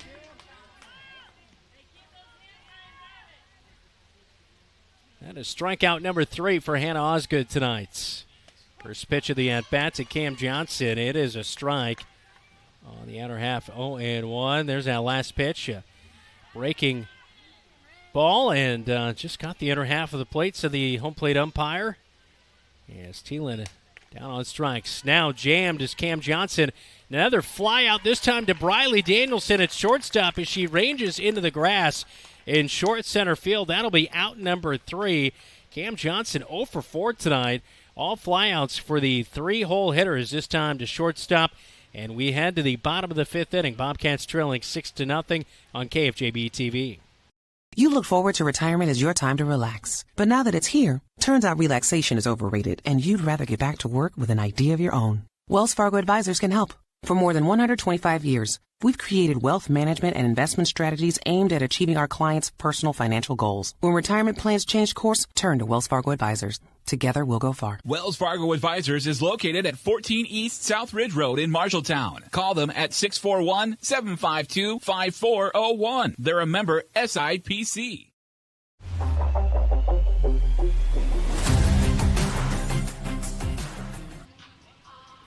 Taking a look at the Marshalltown High-B scoreboard, 6-0 Ames leads it.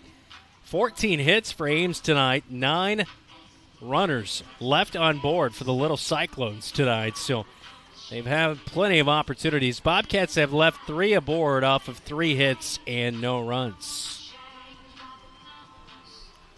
Do it for the Cats, 7, 8, 9 batters. It'll be Wise, Smith, and I believe it is Coleman for the Bobcats in the 9-hole.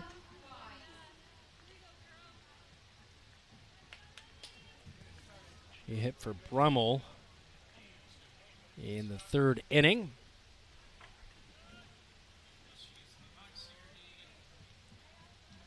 Olivia Wise, a strikeout in the 2nd inning as she digs in for the 2nd time tonight. Righty versus righty in the matchup. And the first pitch is going to drill the left arm of Olivia Wise, right in the elbow. And she'll be hit by the pitch and hustle down to first base. So Olivia Wise will be kind of checked out, make sure she is okay, as this will bring up Brooklyn Smith.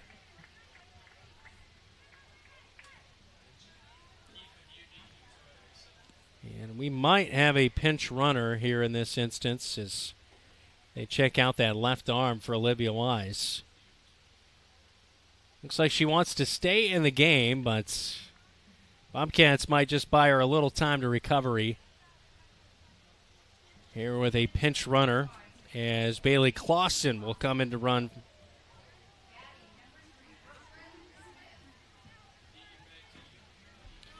So Bailey Clausen will run. She has 1 run this year as a courtesy runner.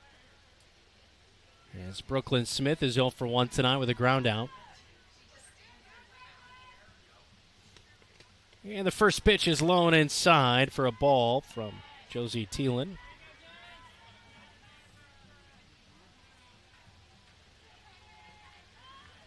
There's kind of that neon towel in her right back pocket as she comes set and fires home on the 1-0. And just a touch high for ball number 2, 2-0.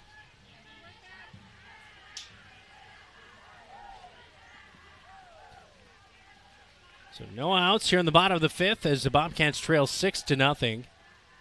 Clausen running at first for Wise. Bunt shown and offered at by Brooklyn Smith. It's a strike. 2-1.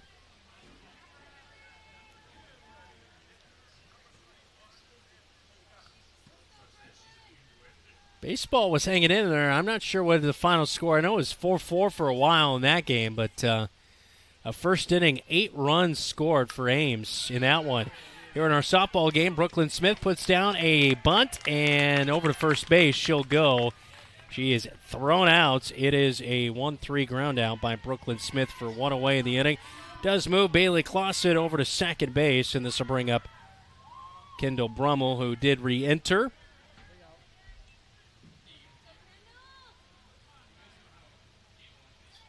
After Kaylin Coleman hit for her in the third inning. So Brummel heads to the plate, and it's a first pitch strike from Josie Thielen.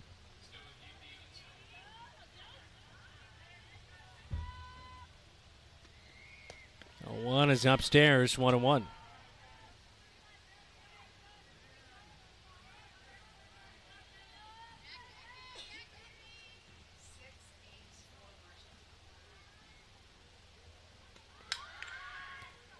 Kind of a slap hit by Kendall Brummel, and that one will be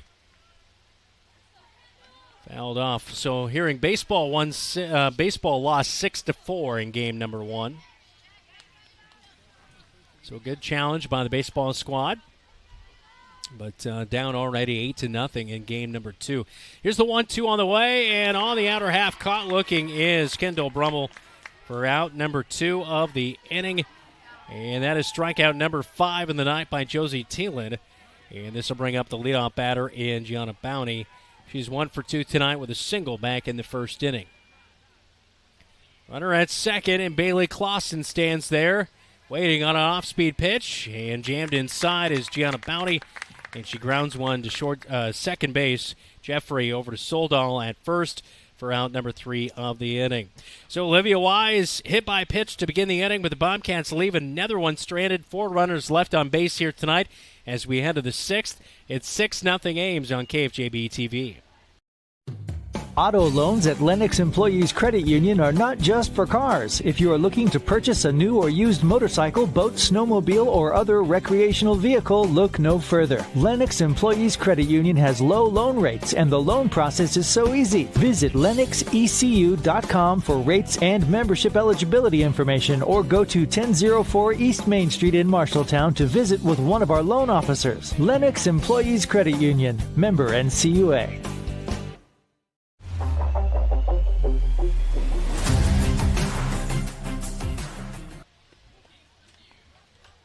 Take a look at some of the Bobcat faithful out here tonight. More muggy night, but a good night overall. Not getting any rain after we were rained out in this matchup last night, so rescheduled for tonight as the Ames Little Cyclones took down the Bobcats 7-4 in game number 1, and right now leading 6-0 in game number 2 as Hannah Osgood back out for her 6th inning to pitch for the Bobcats. She'll face the 4-5-6 batters for the Ames Little Cyclones, who are 21-8 on the season after the victory in game number 1. Have won 20 straight against the Bobcats. Coming into game number 2, Bobcats are 10-14. Ames ranked 12th in Class 5A. Josie Thielen will lead off the inning. She is 1 for 3. Had a single and an RBI and a run scored back the first. Since then, a ground out and a fly out. And she'll take a first pitch strike from Hannah Osgood. She's looked pretty good at times here, getting off to some first pitch strikes. She's done a nice job of getting the first couple of outs in the innings, but been that third out of the inning that's really evaded her at times tonight. Count at 1-1. Osgood loads up, fires home high. 2-1 now to Josie Thielen.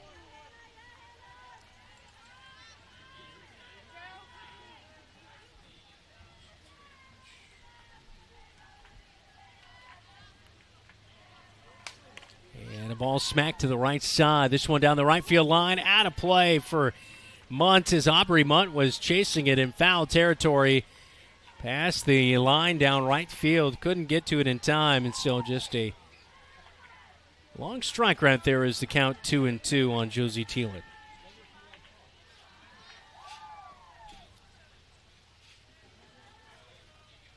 Osgood comes set, fires home, drilled right back up the middle and over the head and the glove of Kate Sandvik. She'll fire it back in. That one it never fell. It just on a laser out there to center field. And it will be a stand-up double for Josie Thielen. And she gets to second base. That one just right at Kate Sandvik in center field. You don't see her misplay anything. That was just well hit on a line drive. Yes. Never kind of fell on her. Expecting that one to drop, but never really did. And this will bring up Maya Geffrey. A double and a run scored, a single and a run scored. And off the bat, a Brummel at third base. So that was a hard hit off of her left hand, off the glove. And that'll be a single for Geffrey. As not a conventional play right there. Boy, just Brummel. That one right at her. And off the bat of Geffrey, a really hard hit. And Brummel still holding her left hand as she went up with the glove and bounced off as we take a look at the replay here on KFJB-TV. And I think it might have kind of looked like maybe caught her on the inside of a hand close to the wrist. And so Coleman will replace her at third base. And hopefully Brummel will be okay. But a tough one right there. And there are no outs in the inning, a double and now a single. And this will bring up Sydney Smalley with runners at first and second for the Little Cyclones.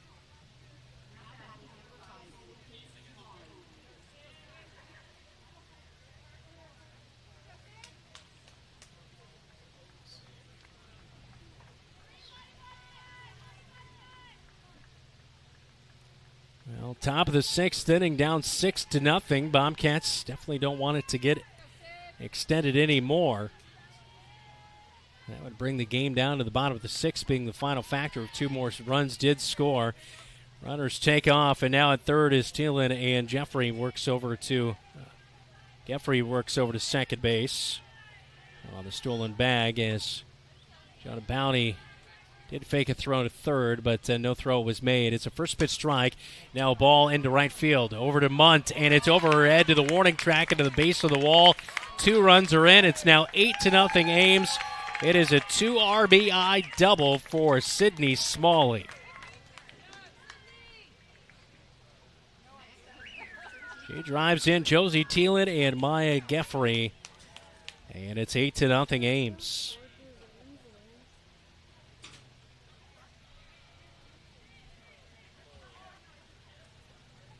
Let's bring up Kate Nye, a 2-run home run, a double tonight. She is 2 for 3.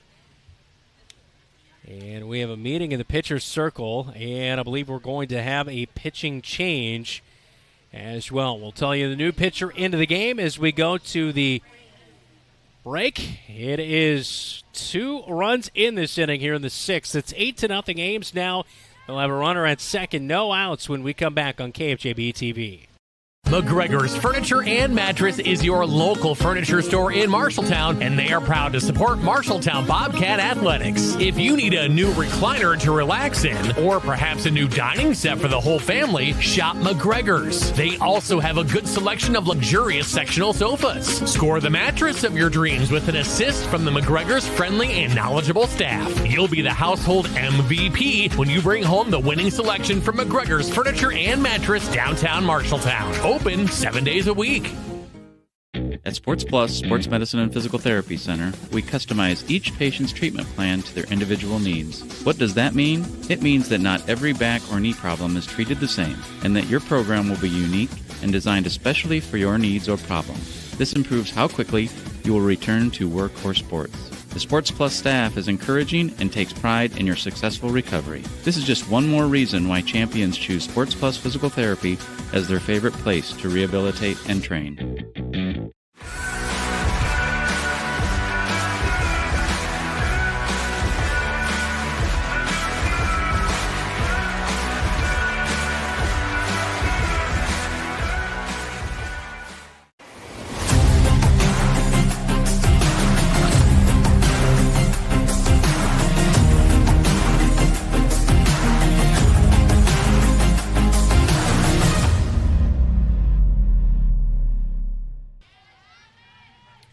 Our pitching change tonight, all brought to you by Ethington Heating and Cooling, as they are not comfortable until you are. Charlotte Reyes is in to pitch for the Marshalltown Bobcats, as no season stats coming in here on the official stats. As Hannah Osgood's night is done, 5 innings pitched, gives up 17 hits, 8 runs allowed, and 3 strikeouts for the Bobcats starting pitcher in game number 2. The runner on second base would go towards her stat line if they were able to score. Kate Nye at the plate. She's been in trouble tonight for the Ames Little Cyclones in the 7-hole. And she'll dig one out to shortstop. Briley Danielson looks back the runner at second. Over to first for the out. Check back over to third as the runner takes off and advances. Sydney Smalley's over to third. Kate Nye is out on the 6-3 ground out for the first out here in the 6th inning. Let's bring up Kylie Sodal. Batting in the 8-hole tonight. She's 0 for 2 with a walk. And it looks like we're going to actually have a pinch hitter. As hitting for the Ames Little Cyclones, Charlotte Woodley will hit.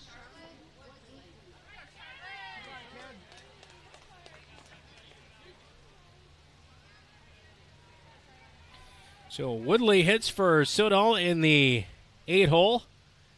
As she stands in against Charlotte Reyes. So, battle of Charlottes.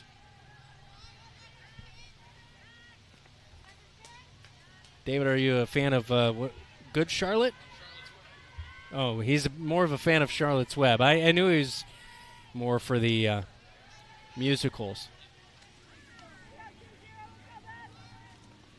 I'm calling Charlotte's Web a musical, by the way, David. 2-0 the count. And Reyes misses low and outside. Big shout out to Travis England as well, as he gave us the baseball score update. 6-4 the final there in game number 1, as it's 8-0 in game number 2 of baseball. Here's the pitch from Reyes. Hits on the outer half, 3-1. Be sure to hit the like button and subscribe, like I'm sure Travis is as well. And don't miss any of the upcoming games and alerts turned on so you don't miss them. Here's a 3-1. And smacked to left center field by Charlotte Woodley. And this will drive in the 9th run of the night, as Sydney Smalley will come in to score for the Ames Little Cyclones, making it now 9-0. And that will close the book on Hannah Osgood tonight. She gives up 9 runs in 5 innings and 17 hits to the Ames Little Cyclones. And Kylie Sodal with that single and an RBI. Her hitter, Charlotte Woodley, picking that up, and she was hit for in that at-bat. Check back over to first base is over the head of the first baseman, Elaine Danielson from Bounty. The runner in Woodley will stay there at first base and not advance.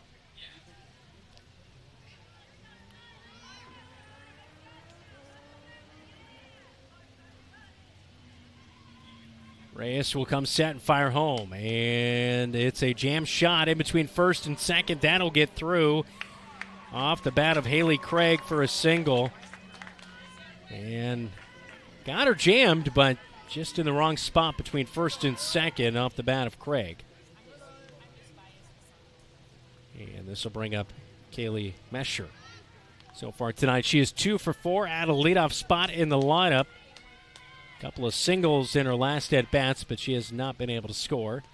And the first pitch by Reyes is low in the dirt. Bounty picks it up, fires to third, and they say the lead runner is out for out number 2, as Woodley is out.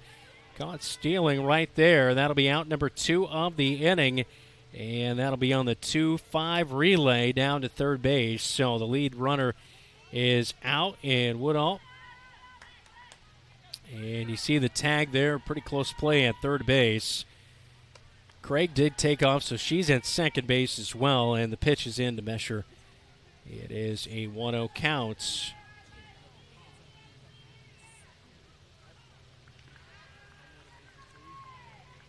Reyes fires home, low and in the dirt. 2-0.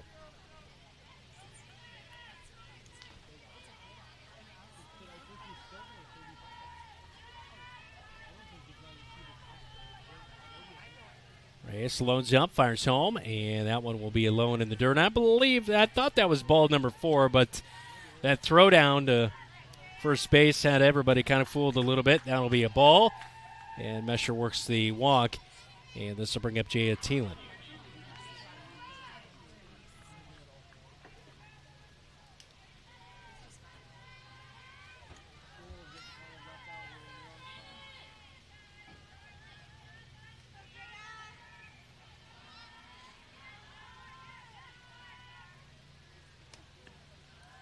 First pitch into Thielen is upstairs. 2 for 4 at the plate tonight. And taking that first pitch ball. 2 outs here in the top of the 6th inning. It's 9-0. Ames on top. A little slap hit as running up in the box is Thielen, and it's a 1-1 count.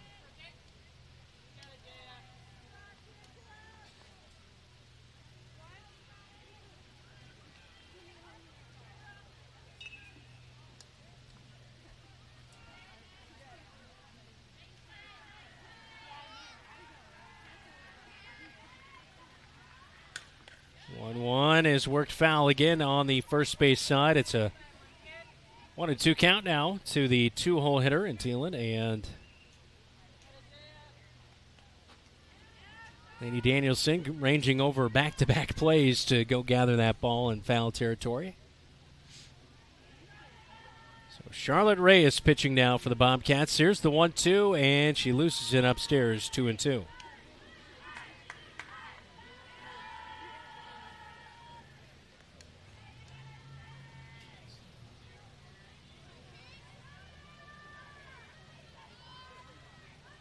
Bobcats looking for that ever elusive third out. Here is the delivery, chopped down the first base line, just over the bag in foul territory, and back to home plate will go Thielen. We'll do it all over again, a 2-2 count.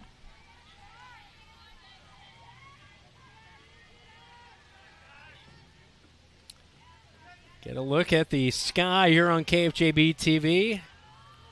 Luckily no rain. And a check swing, and strike number 3 from Reyes. The throw down to first base to complete the strikeout. And that'll be out number 3 as Thielen is retired. And Charlotte Reyes picks up her first strikeout of the night as she closes out the sixth inning. It's the final 3 outs after Hannah Osgood starts out the inning. 3 more runs come across the plate. It's now 9-0 Ames heading to the bottom of the 6th on KFJB-TV. Marshalltown's Red, White, and Blue celebration is a great time for fun, food, music, and community. July 3rd kicks things off with the Car Cruise-In at 13th Street District and the Iowa Veterans Home Grounds. Enjoy great food and live music with the Brazilian Twins. The 4th of July parade starts a celebration that continues all day with fun activities. The night wraps up with live music by Dirty Rotten Scoundrels and fireworks. July 3rd and 4th, celebrate our independence with the Marshalltown tradition.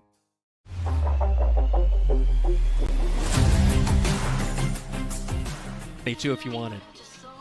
Welcome back to Marshalltown High School. Brianna Lewis with you as our producer on site, David Braga. On camera coverage tonight, Keith Stewart as well as Deegan Grant. And the Bobcats looking like they're down to their final 3 outs of the night here in the bottom of the 6th inning.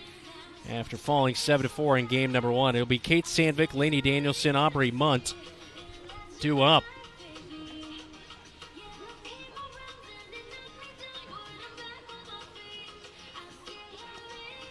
So it will be Josie Thielen back out to finish things off and go the full 6 to get the victory here tonight against the Bobcats. So Kate Sandvik tonight, a ground out and a fly out. A little bit of a rough second game for her. She played real well in game number 1 tonight. See if she can get things going. A little rally for the Bobcats in the bottom of the 6th inning.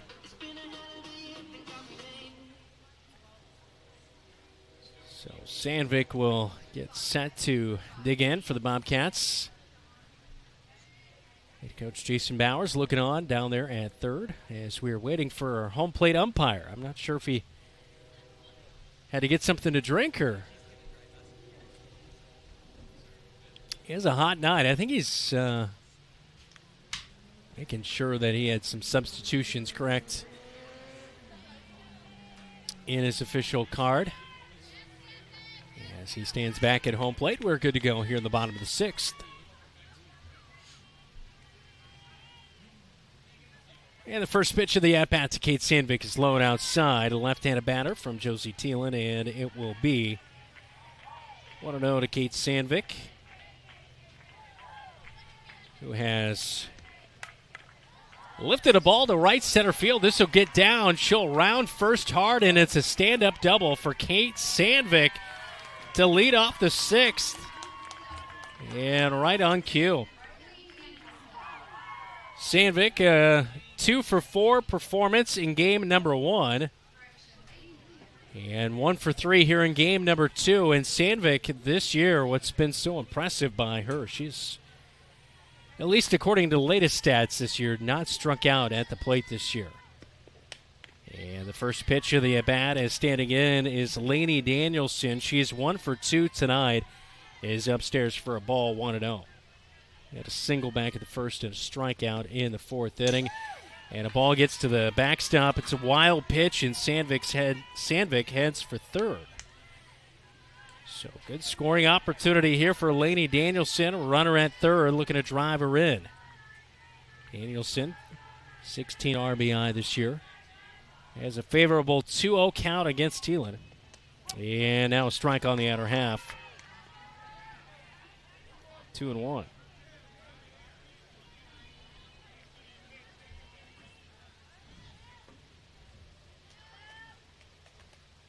Pitch on the way. It's lifted out of play on the first base side. A 2-2 count now. That one over the Bobcat dugout.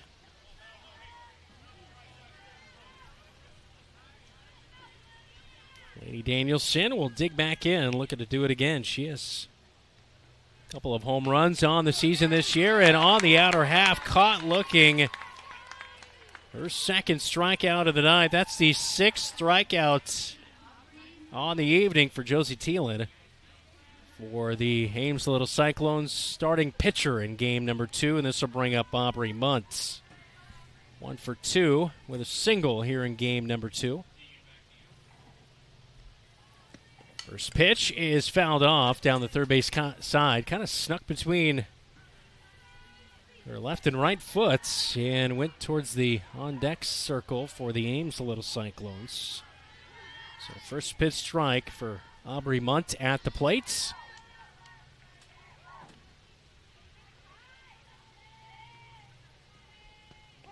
And the 0-1 on the outer half. First strike, 0-2 as Munt was watching that one right in. And that off-speed pitch has had it working at times tonight for Thielen, and also had the Cats off balance. Here's the 0-2 on the way to Muntz. And she loads up and fires in a heater, but it's outside for a ball, 1-2. Flag now starting to move out there in right center field just a little bit. Any movement would be welcomed here tonight on a muggy evening. Here's the 1-2 on the way from Thielen. And slapped to center field. Back will go the center fielder in Thielen, and it's back to the wall, and Sandvik is in to score. 9-1 our score as Aubrey Munt with a big night tonight. She had a grand slam in game number 1, and right here she has an RBI as Aubrey Munt, 2 for 3 with that RBI to drive in Kate Sandvik.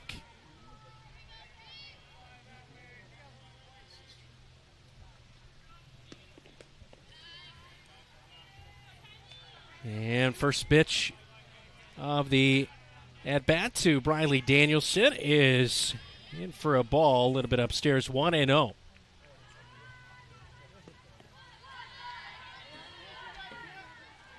We'll take another ball. It's 2-0 as we take a look at that last hit by Aubrey Muntz out there to center field and drive it in Kate Sandvik as she stands at second base. I think I said a single, but it's actually a double here for Aubrey Muntz. And now a pop-up off the bat of Briley Danielson is out. Number 2 of the inning is out one to shortstop. And there are now 2 down here in the 6th inning as Abby Jansen will dig in for the 3rd time tonight, a strikeout and a groundout. First pitch of the at-bat on the inner half, a hitter and a strike, 0-1 to Abby Jansen.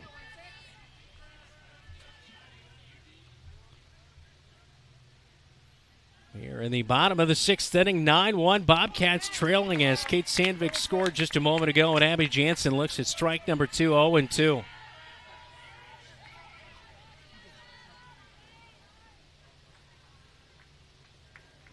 Thielen working hard here tonight against the Bobcats, and on the outer half, Jansen caught looking backwards K in the scorecard, and 7 strikeouts tonight for Josie Thielen. As she goes 6 innings against the Bobcats and gives up a couple of late hits here tonight in the 6th inning. And she gives up a total of 5 hits and 1 run, strikes out 7 Bobcats to get the victory as we go 6 innings in game number 2. 9-1 will be our final score as both teams will meet at the conclusion of this one. So 7-4 and 9-1. Ames gets the sweep. They push their record to now 22-8 on the season. They're now 9-1 in the Iowa Lions Conference North as the Bobcats drop to 10-15. They're now 2-6 in Iowa Lions Conference North action. Coming up, we head to the locker room report, all brought to you by Wells Fargo Advisors in Marshalltown. Of course, they're located at 14 East South Ridge Road in Marshalltown. You're watching Bobcat Softball right here on KFJB-TV. At Sports Plus Sports Medicine and Physical Therapy Center, we customize each patient's treatment plan to their individual needs. What does that mean? It means that not every back or knee problem is treated the same, and that your program will be unique and designed especially for your needs or problem.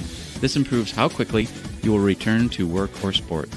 The Sports Plus staff is encouraging and takes pride in your successful recovery. This is just one more reason why champions choose Sports Plus Physical Therapy as their favorite place to rehabilitate and train. Wayward Social is the place for fun. With 20 lanes of bowling, leagues for all levels, great food and drink options, an awesome arcade, there is a ton of fun to be had at Wayward Social. And that's just on the inside. Step outside and enjoy patio life at Gutter Point with drinks, shuffleboard, live music, and fun atmosphere. Follow Wayward Social on Facebook for updates on specials and live music. It is all on South 6th Street in Marshalltown. Visit wayward-social.com to plan your next visit to the place for fun.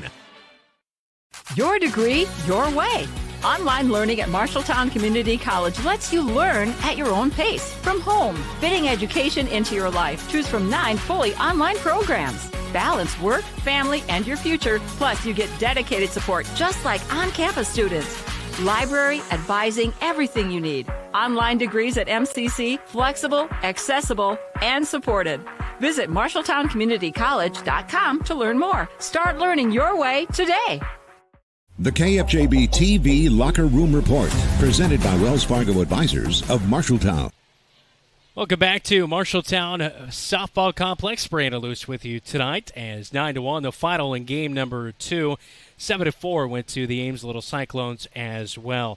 Game number 2 tonight, Josie Thielen picks up the victory for the Ames Little Cyclones. She goes 6 innings, 5 hits, 1 run, and 7 strikeouts against the Bobcats. Hannah Osgood went 1 inning, gave up 17 hits, 9 runs, and 3 strikeouts. Charlotte Reyes came in to close out the 6th inning, as she ended up giving up 2 hits and no runs, and 1 inning pitched with that 1 strikeout to finish things out for the Marshalltown Bobcats. Ames, with those 9 runs off 19 hits, they left a total of 9 runners stranded on the base paths tonight. 5 runners stranded for the Bobcats tonight off of 5 hits and 1 run scored. That is the final stat line from here tonight. As Aubrey Munt, a big night tonight. She had a grand slam and drove in the only run of game number 2. We'll name our Bobcat Player of the Game, all presented by Opa Grill when we come back. This is the Locker Room Report, presented by Wells Fargo Advisors. You're listening to News Talk 1230 AM, 93.9 FM, and watching right here on KFJB-TV.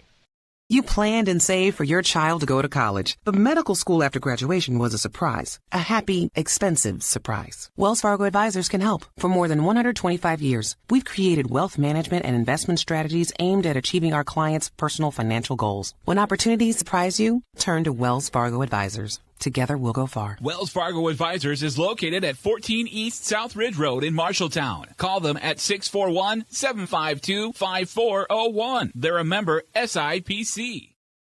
Registration for the upcoming school year in Marshalltown is Tuesday, July 8th from 10 a.m. to 6 p.m. at Miller Middle School. A birth certificate is required if a new student is joining. If parents are unable to attend, they can go online to the Infinite Campus System. To begin, go to the district website, marshalltown.k12.ia.us, and click on Academics. All new families in the Marshalltown Community School District must register at the District Welcome Center, downtown Marshalltown. Here's to the 2025-2026 school year. The KFJB-TV Locker Room Report, presented by Wells Fargo Advisors of Marshalltown. Welcome back to Marshalltown High School. Brandon Lewis with you tonight. It's now time to name our KFJB-TV Player of the Game, presented by Opa Grill of Marshalltown. Greek and traditional favorites, all you have to say is Opa. Well, our Player of the Game tonight, no big doubt about it, Aubrey Munt had a big night as she had a grand slam in game number 1 and a 7-4 loss, and then she drove in the only run of game number 2 tonight in a 9-1 loss, as Aubrey Munt in game number 2 finishes 2 for 3, as she did have that RBI driving in Kate Sandvik in the 6th inning.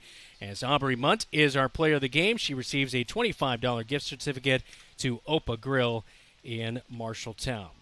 When we come back, we'll try to chat with head coach Jason Bowers, as well as get you a final scoreboard update and tell you our upcoming broadcast here on KFJB-TV. You're watching the Locker Room Report. This is Bobcats Softball.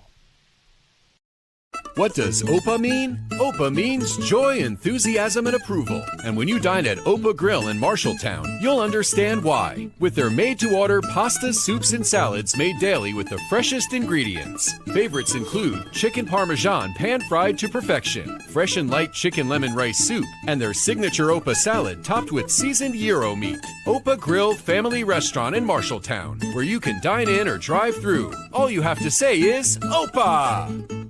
You're an empty nester closing in on that retirement property. Chances are your plans didn't include mom moving in, but life happens and you do the right thing. Wells Fargo Advisors can help. For more than 125 years, we've created wealth management and investment strategies aimed at achieving our clients' personal financial goals. When retirement means caring for yourself and a loved one, turn to Wells Fargo Advisors. Together we'll go far. Wells Fargo Advisors is located at 14 East South Ridge Road in Marshalltown. Call them at 641-752-5401. They're a member SIPC.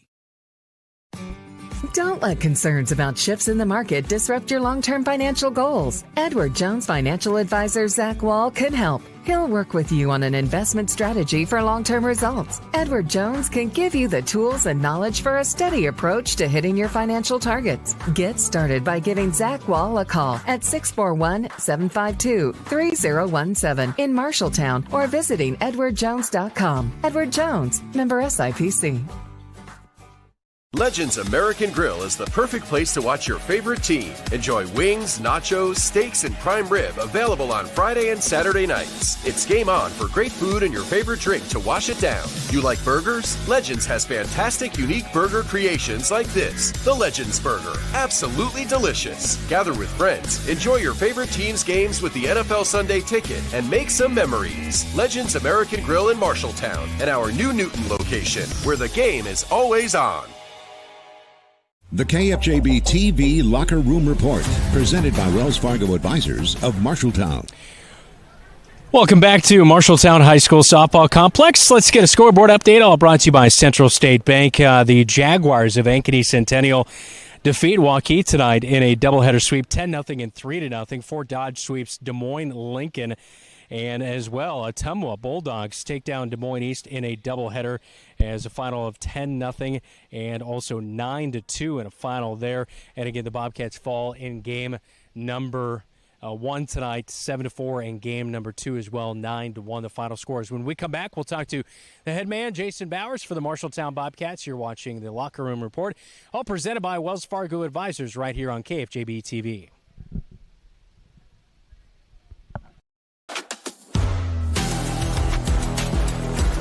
and Sandvik drills one to right field. Backing up is the right fielder over her head. Griesel's going to come home, and that will get the Bobcats on the board again. Your home for the Bobcats. KFJB-TV. Streaming all year on YouTube.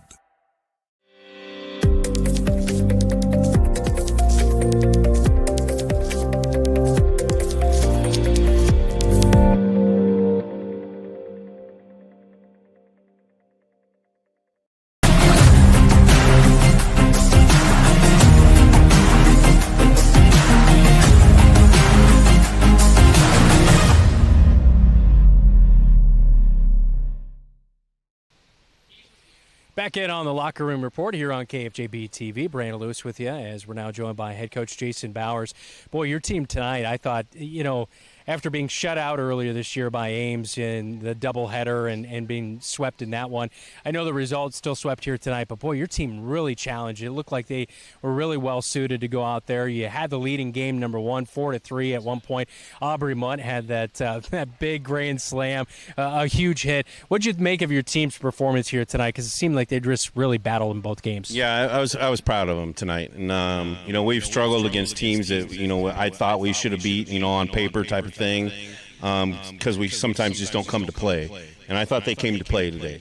But there's this point, like with my team, that this is my third year, and there's a point where they don't quite believe, right? And it's just like, we had the lead, but I didn't feel like they felt like we had the lead, right? It was almost like, oh, it's Ames and stuff will happen, right? But so that's what I talked to him about in the huddle. It's just like, we've got to start believing. If you don't believe in yourself, you don't believe in each other, then it's going to be hard to take that next step. And so that's what I talked to him about afterwards.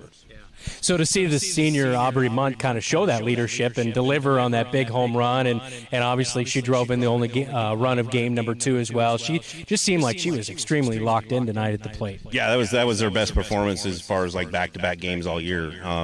And she'd been kind of struggling with the bat, and we actually have as a team lately. But yeah, she had a big night. Good smile on her face afterwards too, so that's what the coach loves. So yeah, that is for sure. Hannah Osgood here tonight. I thought she really did a nice job of some first pitch strikes. She got a couple of outs early on in a lot of innings, but struggled to get that third out. As you saw her get quite a few innings last year, she's kind of ticked that up a notch. Her ERA's down a little bit from last year. The strikeouts are up. What kind of progression have you liked that you've seen from her so far this year out there in the circle? I think just with her confidence, right? She, last year she was just kind of that relief girl. Maybe only got a couple of starts last year, but now she's like my 1A or 1B, right? We play doubleheaders almost every night, and I got to have two good pitchers, and I think they're both doing a really nice job of doing that. I feel like we run out of gas sometimes, so I was nice to see that she gets to about that fourth inning and kind of runs out of gas, and so I usually flex for her just because she, kind of runs out of gas. But I thought she held her own, and she's around the strike zone, and so that's what we want. So just like in that first game, we had opportunities to make plays and get outs, and I think if we would have done a couple of those plays, it would have been a different score, even a little closer. So so. You have a busy week this week. Obviously, the rain this year has kind of impacted things. You're going to get going earlier tomorrow at Fort Dodge as well. So how do you kind of manage that all week and talking to your players to make sure, it's hard to stay fresh in a week like this, right? Yeah, they don't like it either. I was talking to one of the coaches because I had talked to the Fort Dodge coach, and then, we were going to go at noon and all that. And, of course, somebody overhears me when I'm talking to another coach, and they're like, what? And then it was a whole thing. So and they're like, what time does the bus leave? I'm like, 8:45, and they're like, 8:45. It's like a Saturday tournament, right? So but it will get up there and get those games in. It looks like there's a little window of maybe some dry weather, and they do have a turf field up there, so I guess if that's what their coach said, if we have to play on that, we'll play on that. So just got to get them in this time of year, right? Yeah. Season's ticking. That's what even Andy said, up there in Fort Dodge. She's like, we don't have many open dates. You don't have many open dates. We just got to try to get these in. So we've still got a couple more broadcasts coming up on the season, including a makeup against Mason City. We've got your Waterloo East game. Thanks for the time here, Coach. Thanks. All right, that is head coach Jason Bowers in our locker room reports. We'll wrap things up when we come back right here on KFJB-TV. Some say life is like a road trip. Is it a coincidence Scooter's Coffee is a drive-thru? We don't think so. Whether you need a coffee while you enjoy the view, to just get you through the long stretch, or to refuel between stops, Scooter's Coffee is there, brewing up delicious coffee, espresso blenders, smoothies, iced drinks, and more, with the convenience of a drive-thru so you can stay on the road and enjoy the ride. So go ahead, scoot on around. Amazing people, amazing drinks, amazingly fast. Scooters in Marshalltown. McGregor's Furniture and Mattress is your local furniture store in Marshalltown, and they are proud to support Marshalltown Bobcat Athletics. If you need a new recliner to relax in, or perhaps a new dining set for the whole family, shop McGregor's. They also have a good selection of luxurious sectional sofas. Score the mattress of your dreams with an assist from the McGregor's friendly and knowledgeable staff. You'll be the household MVP when you bring home the winning selection from McGregor's Furniture and Mattress, downtown Marshalltown. Open 7 days a week. The KFJB-TV Locker Room Report, presented by Wells Fargo Advisors of Marshalltown. Transportation for today's game made possible by the Home Rental Center in Marshalltown. NeedItRentIt.com, as well as Carl Auto Group of Marshalltown. Carl is your dealer for life. Coming up on Friday night, we've got baseball doubleheader at Waterloo East, 5 and 7 o'clock, as we'll have that one for you here on KFJB-TV as you take a look at our next couple of softball games as well against Waterloo East and Mason City, as that one a rain out and being made up on Tuesday night next week on July 1st. Thanks so much to our KFJB-TV crew, Deegan Grant, as well as Keith Stewart on our camera crew, and our producer on site, David Braga. I'm Brandon Lewis. Have a great rest of your Tuesday night. You have been watching Marshalltown Bobcats softball. Again, they fall 9-1 in game number 2 and 7-4 in game number 1. This is your home for the Cats, KFJB-TV.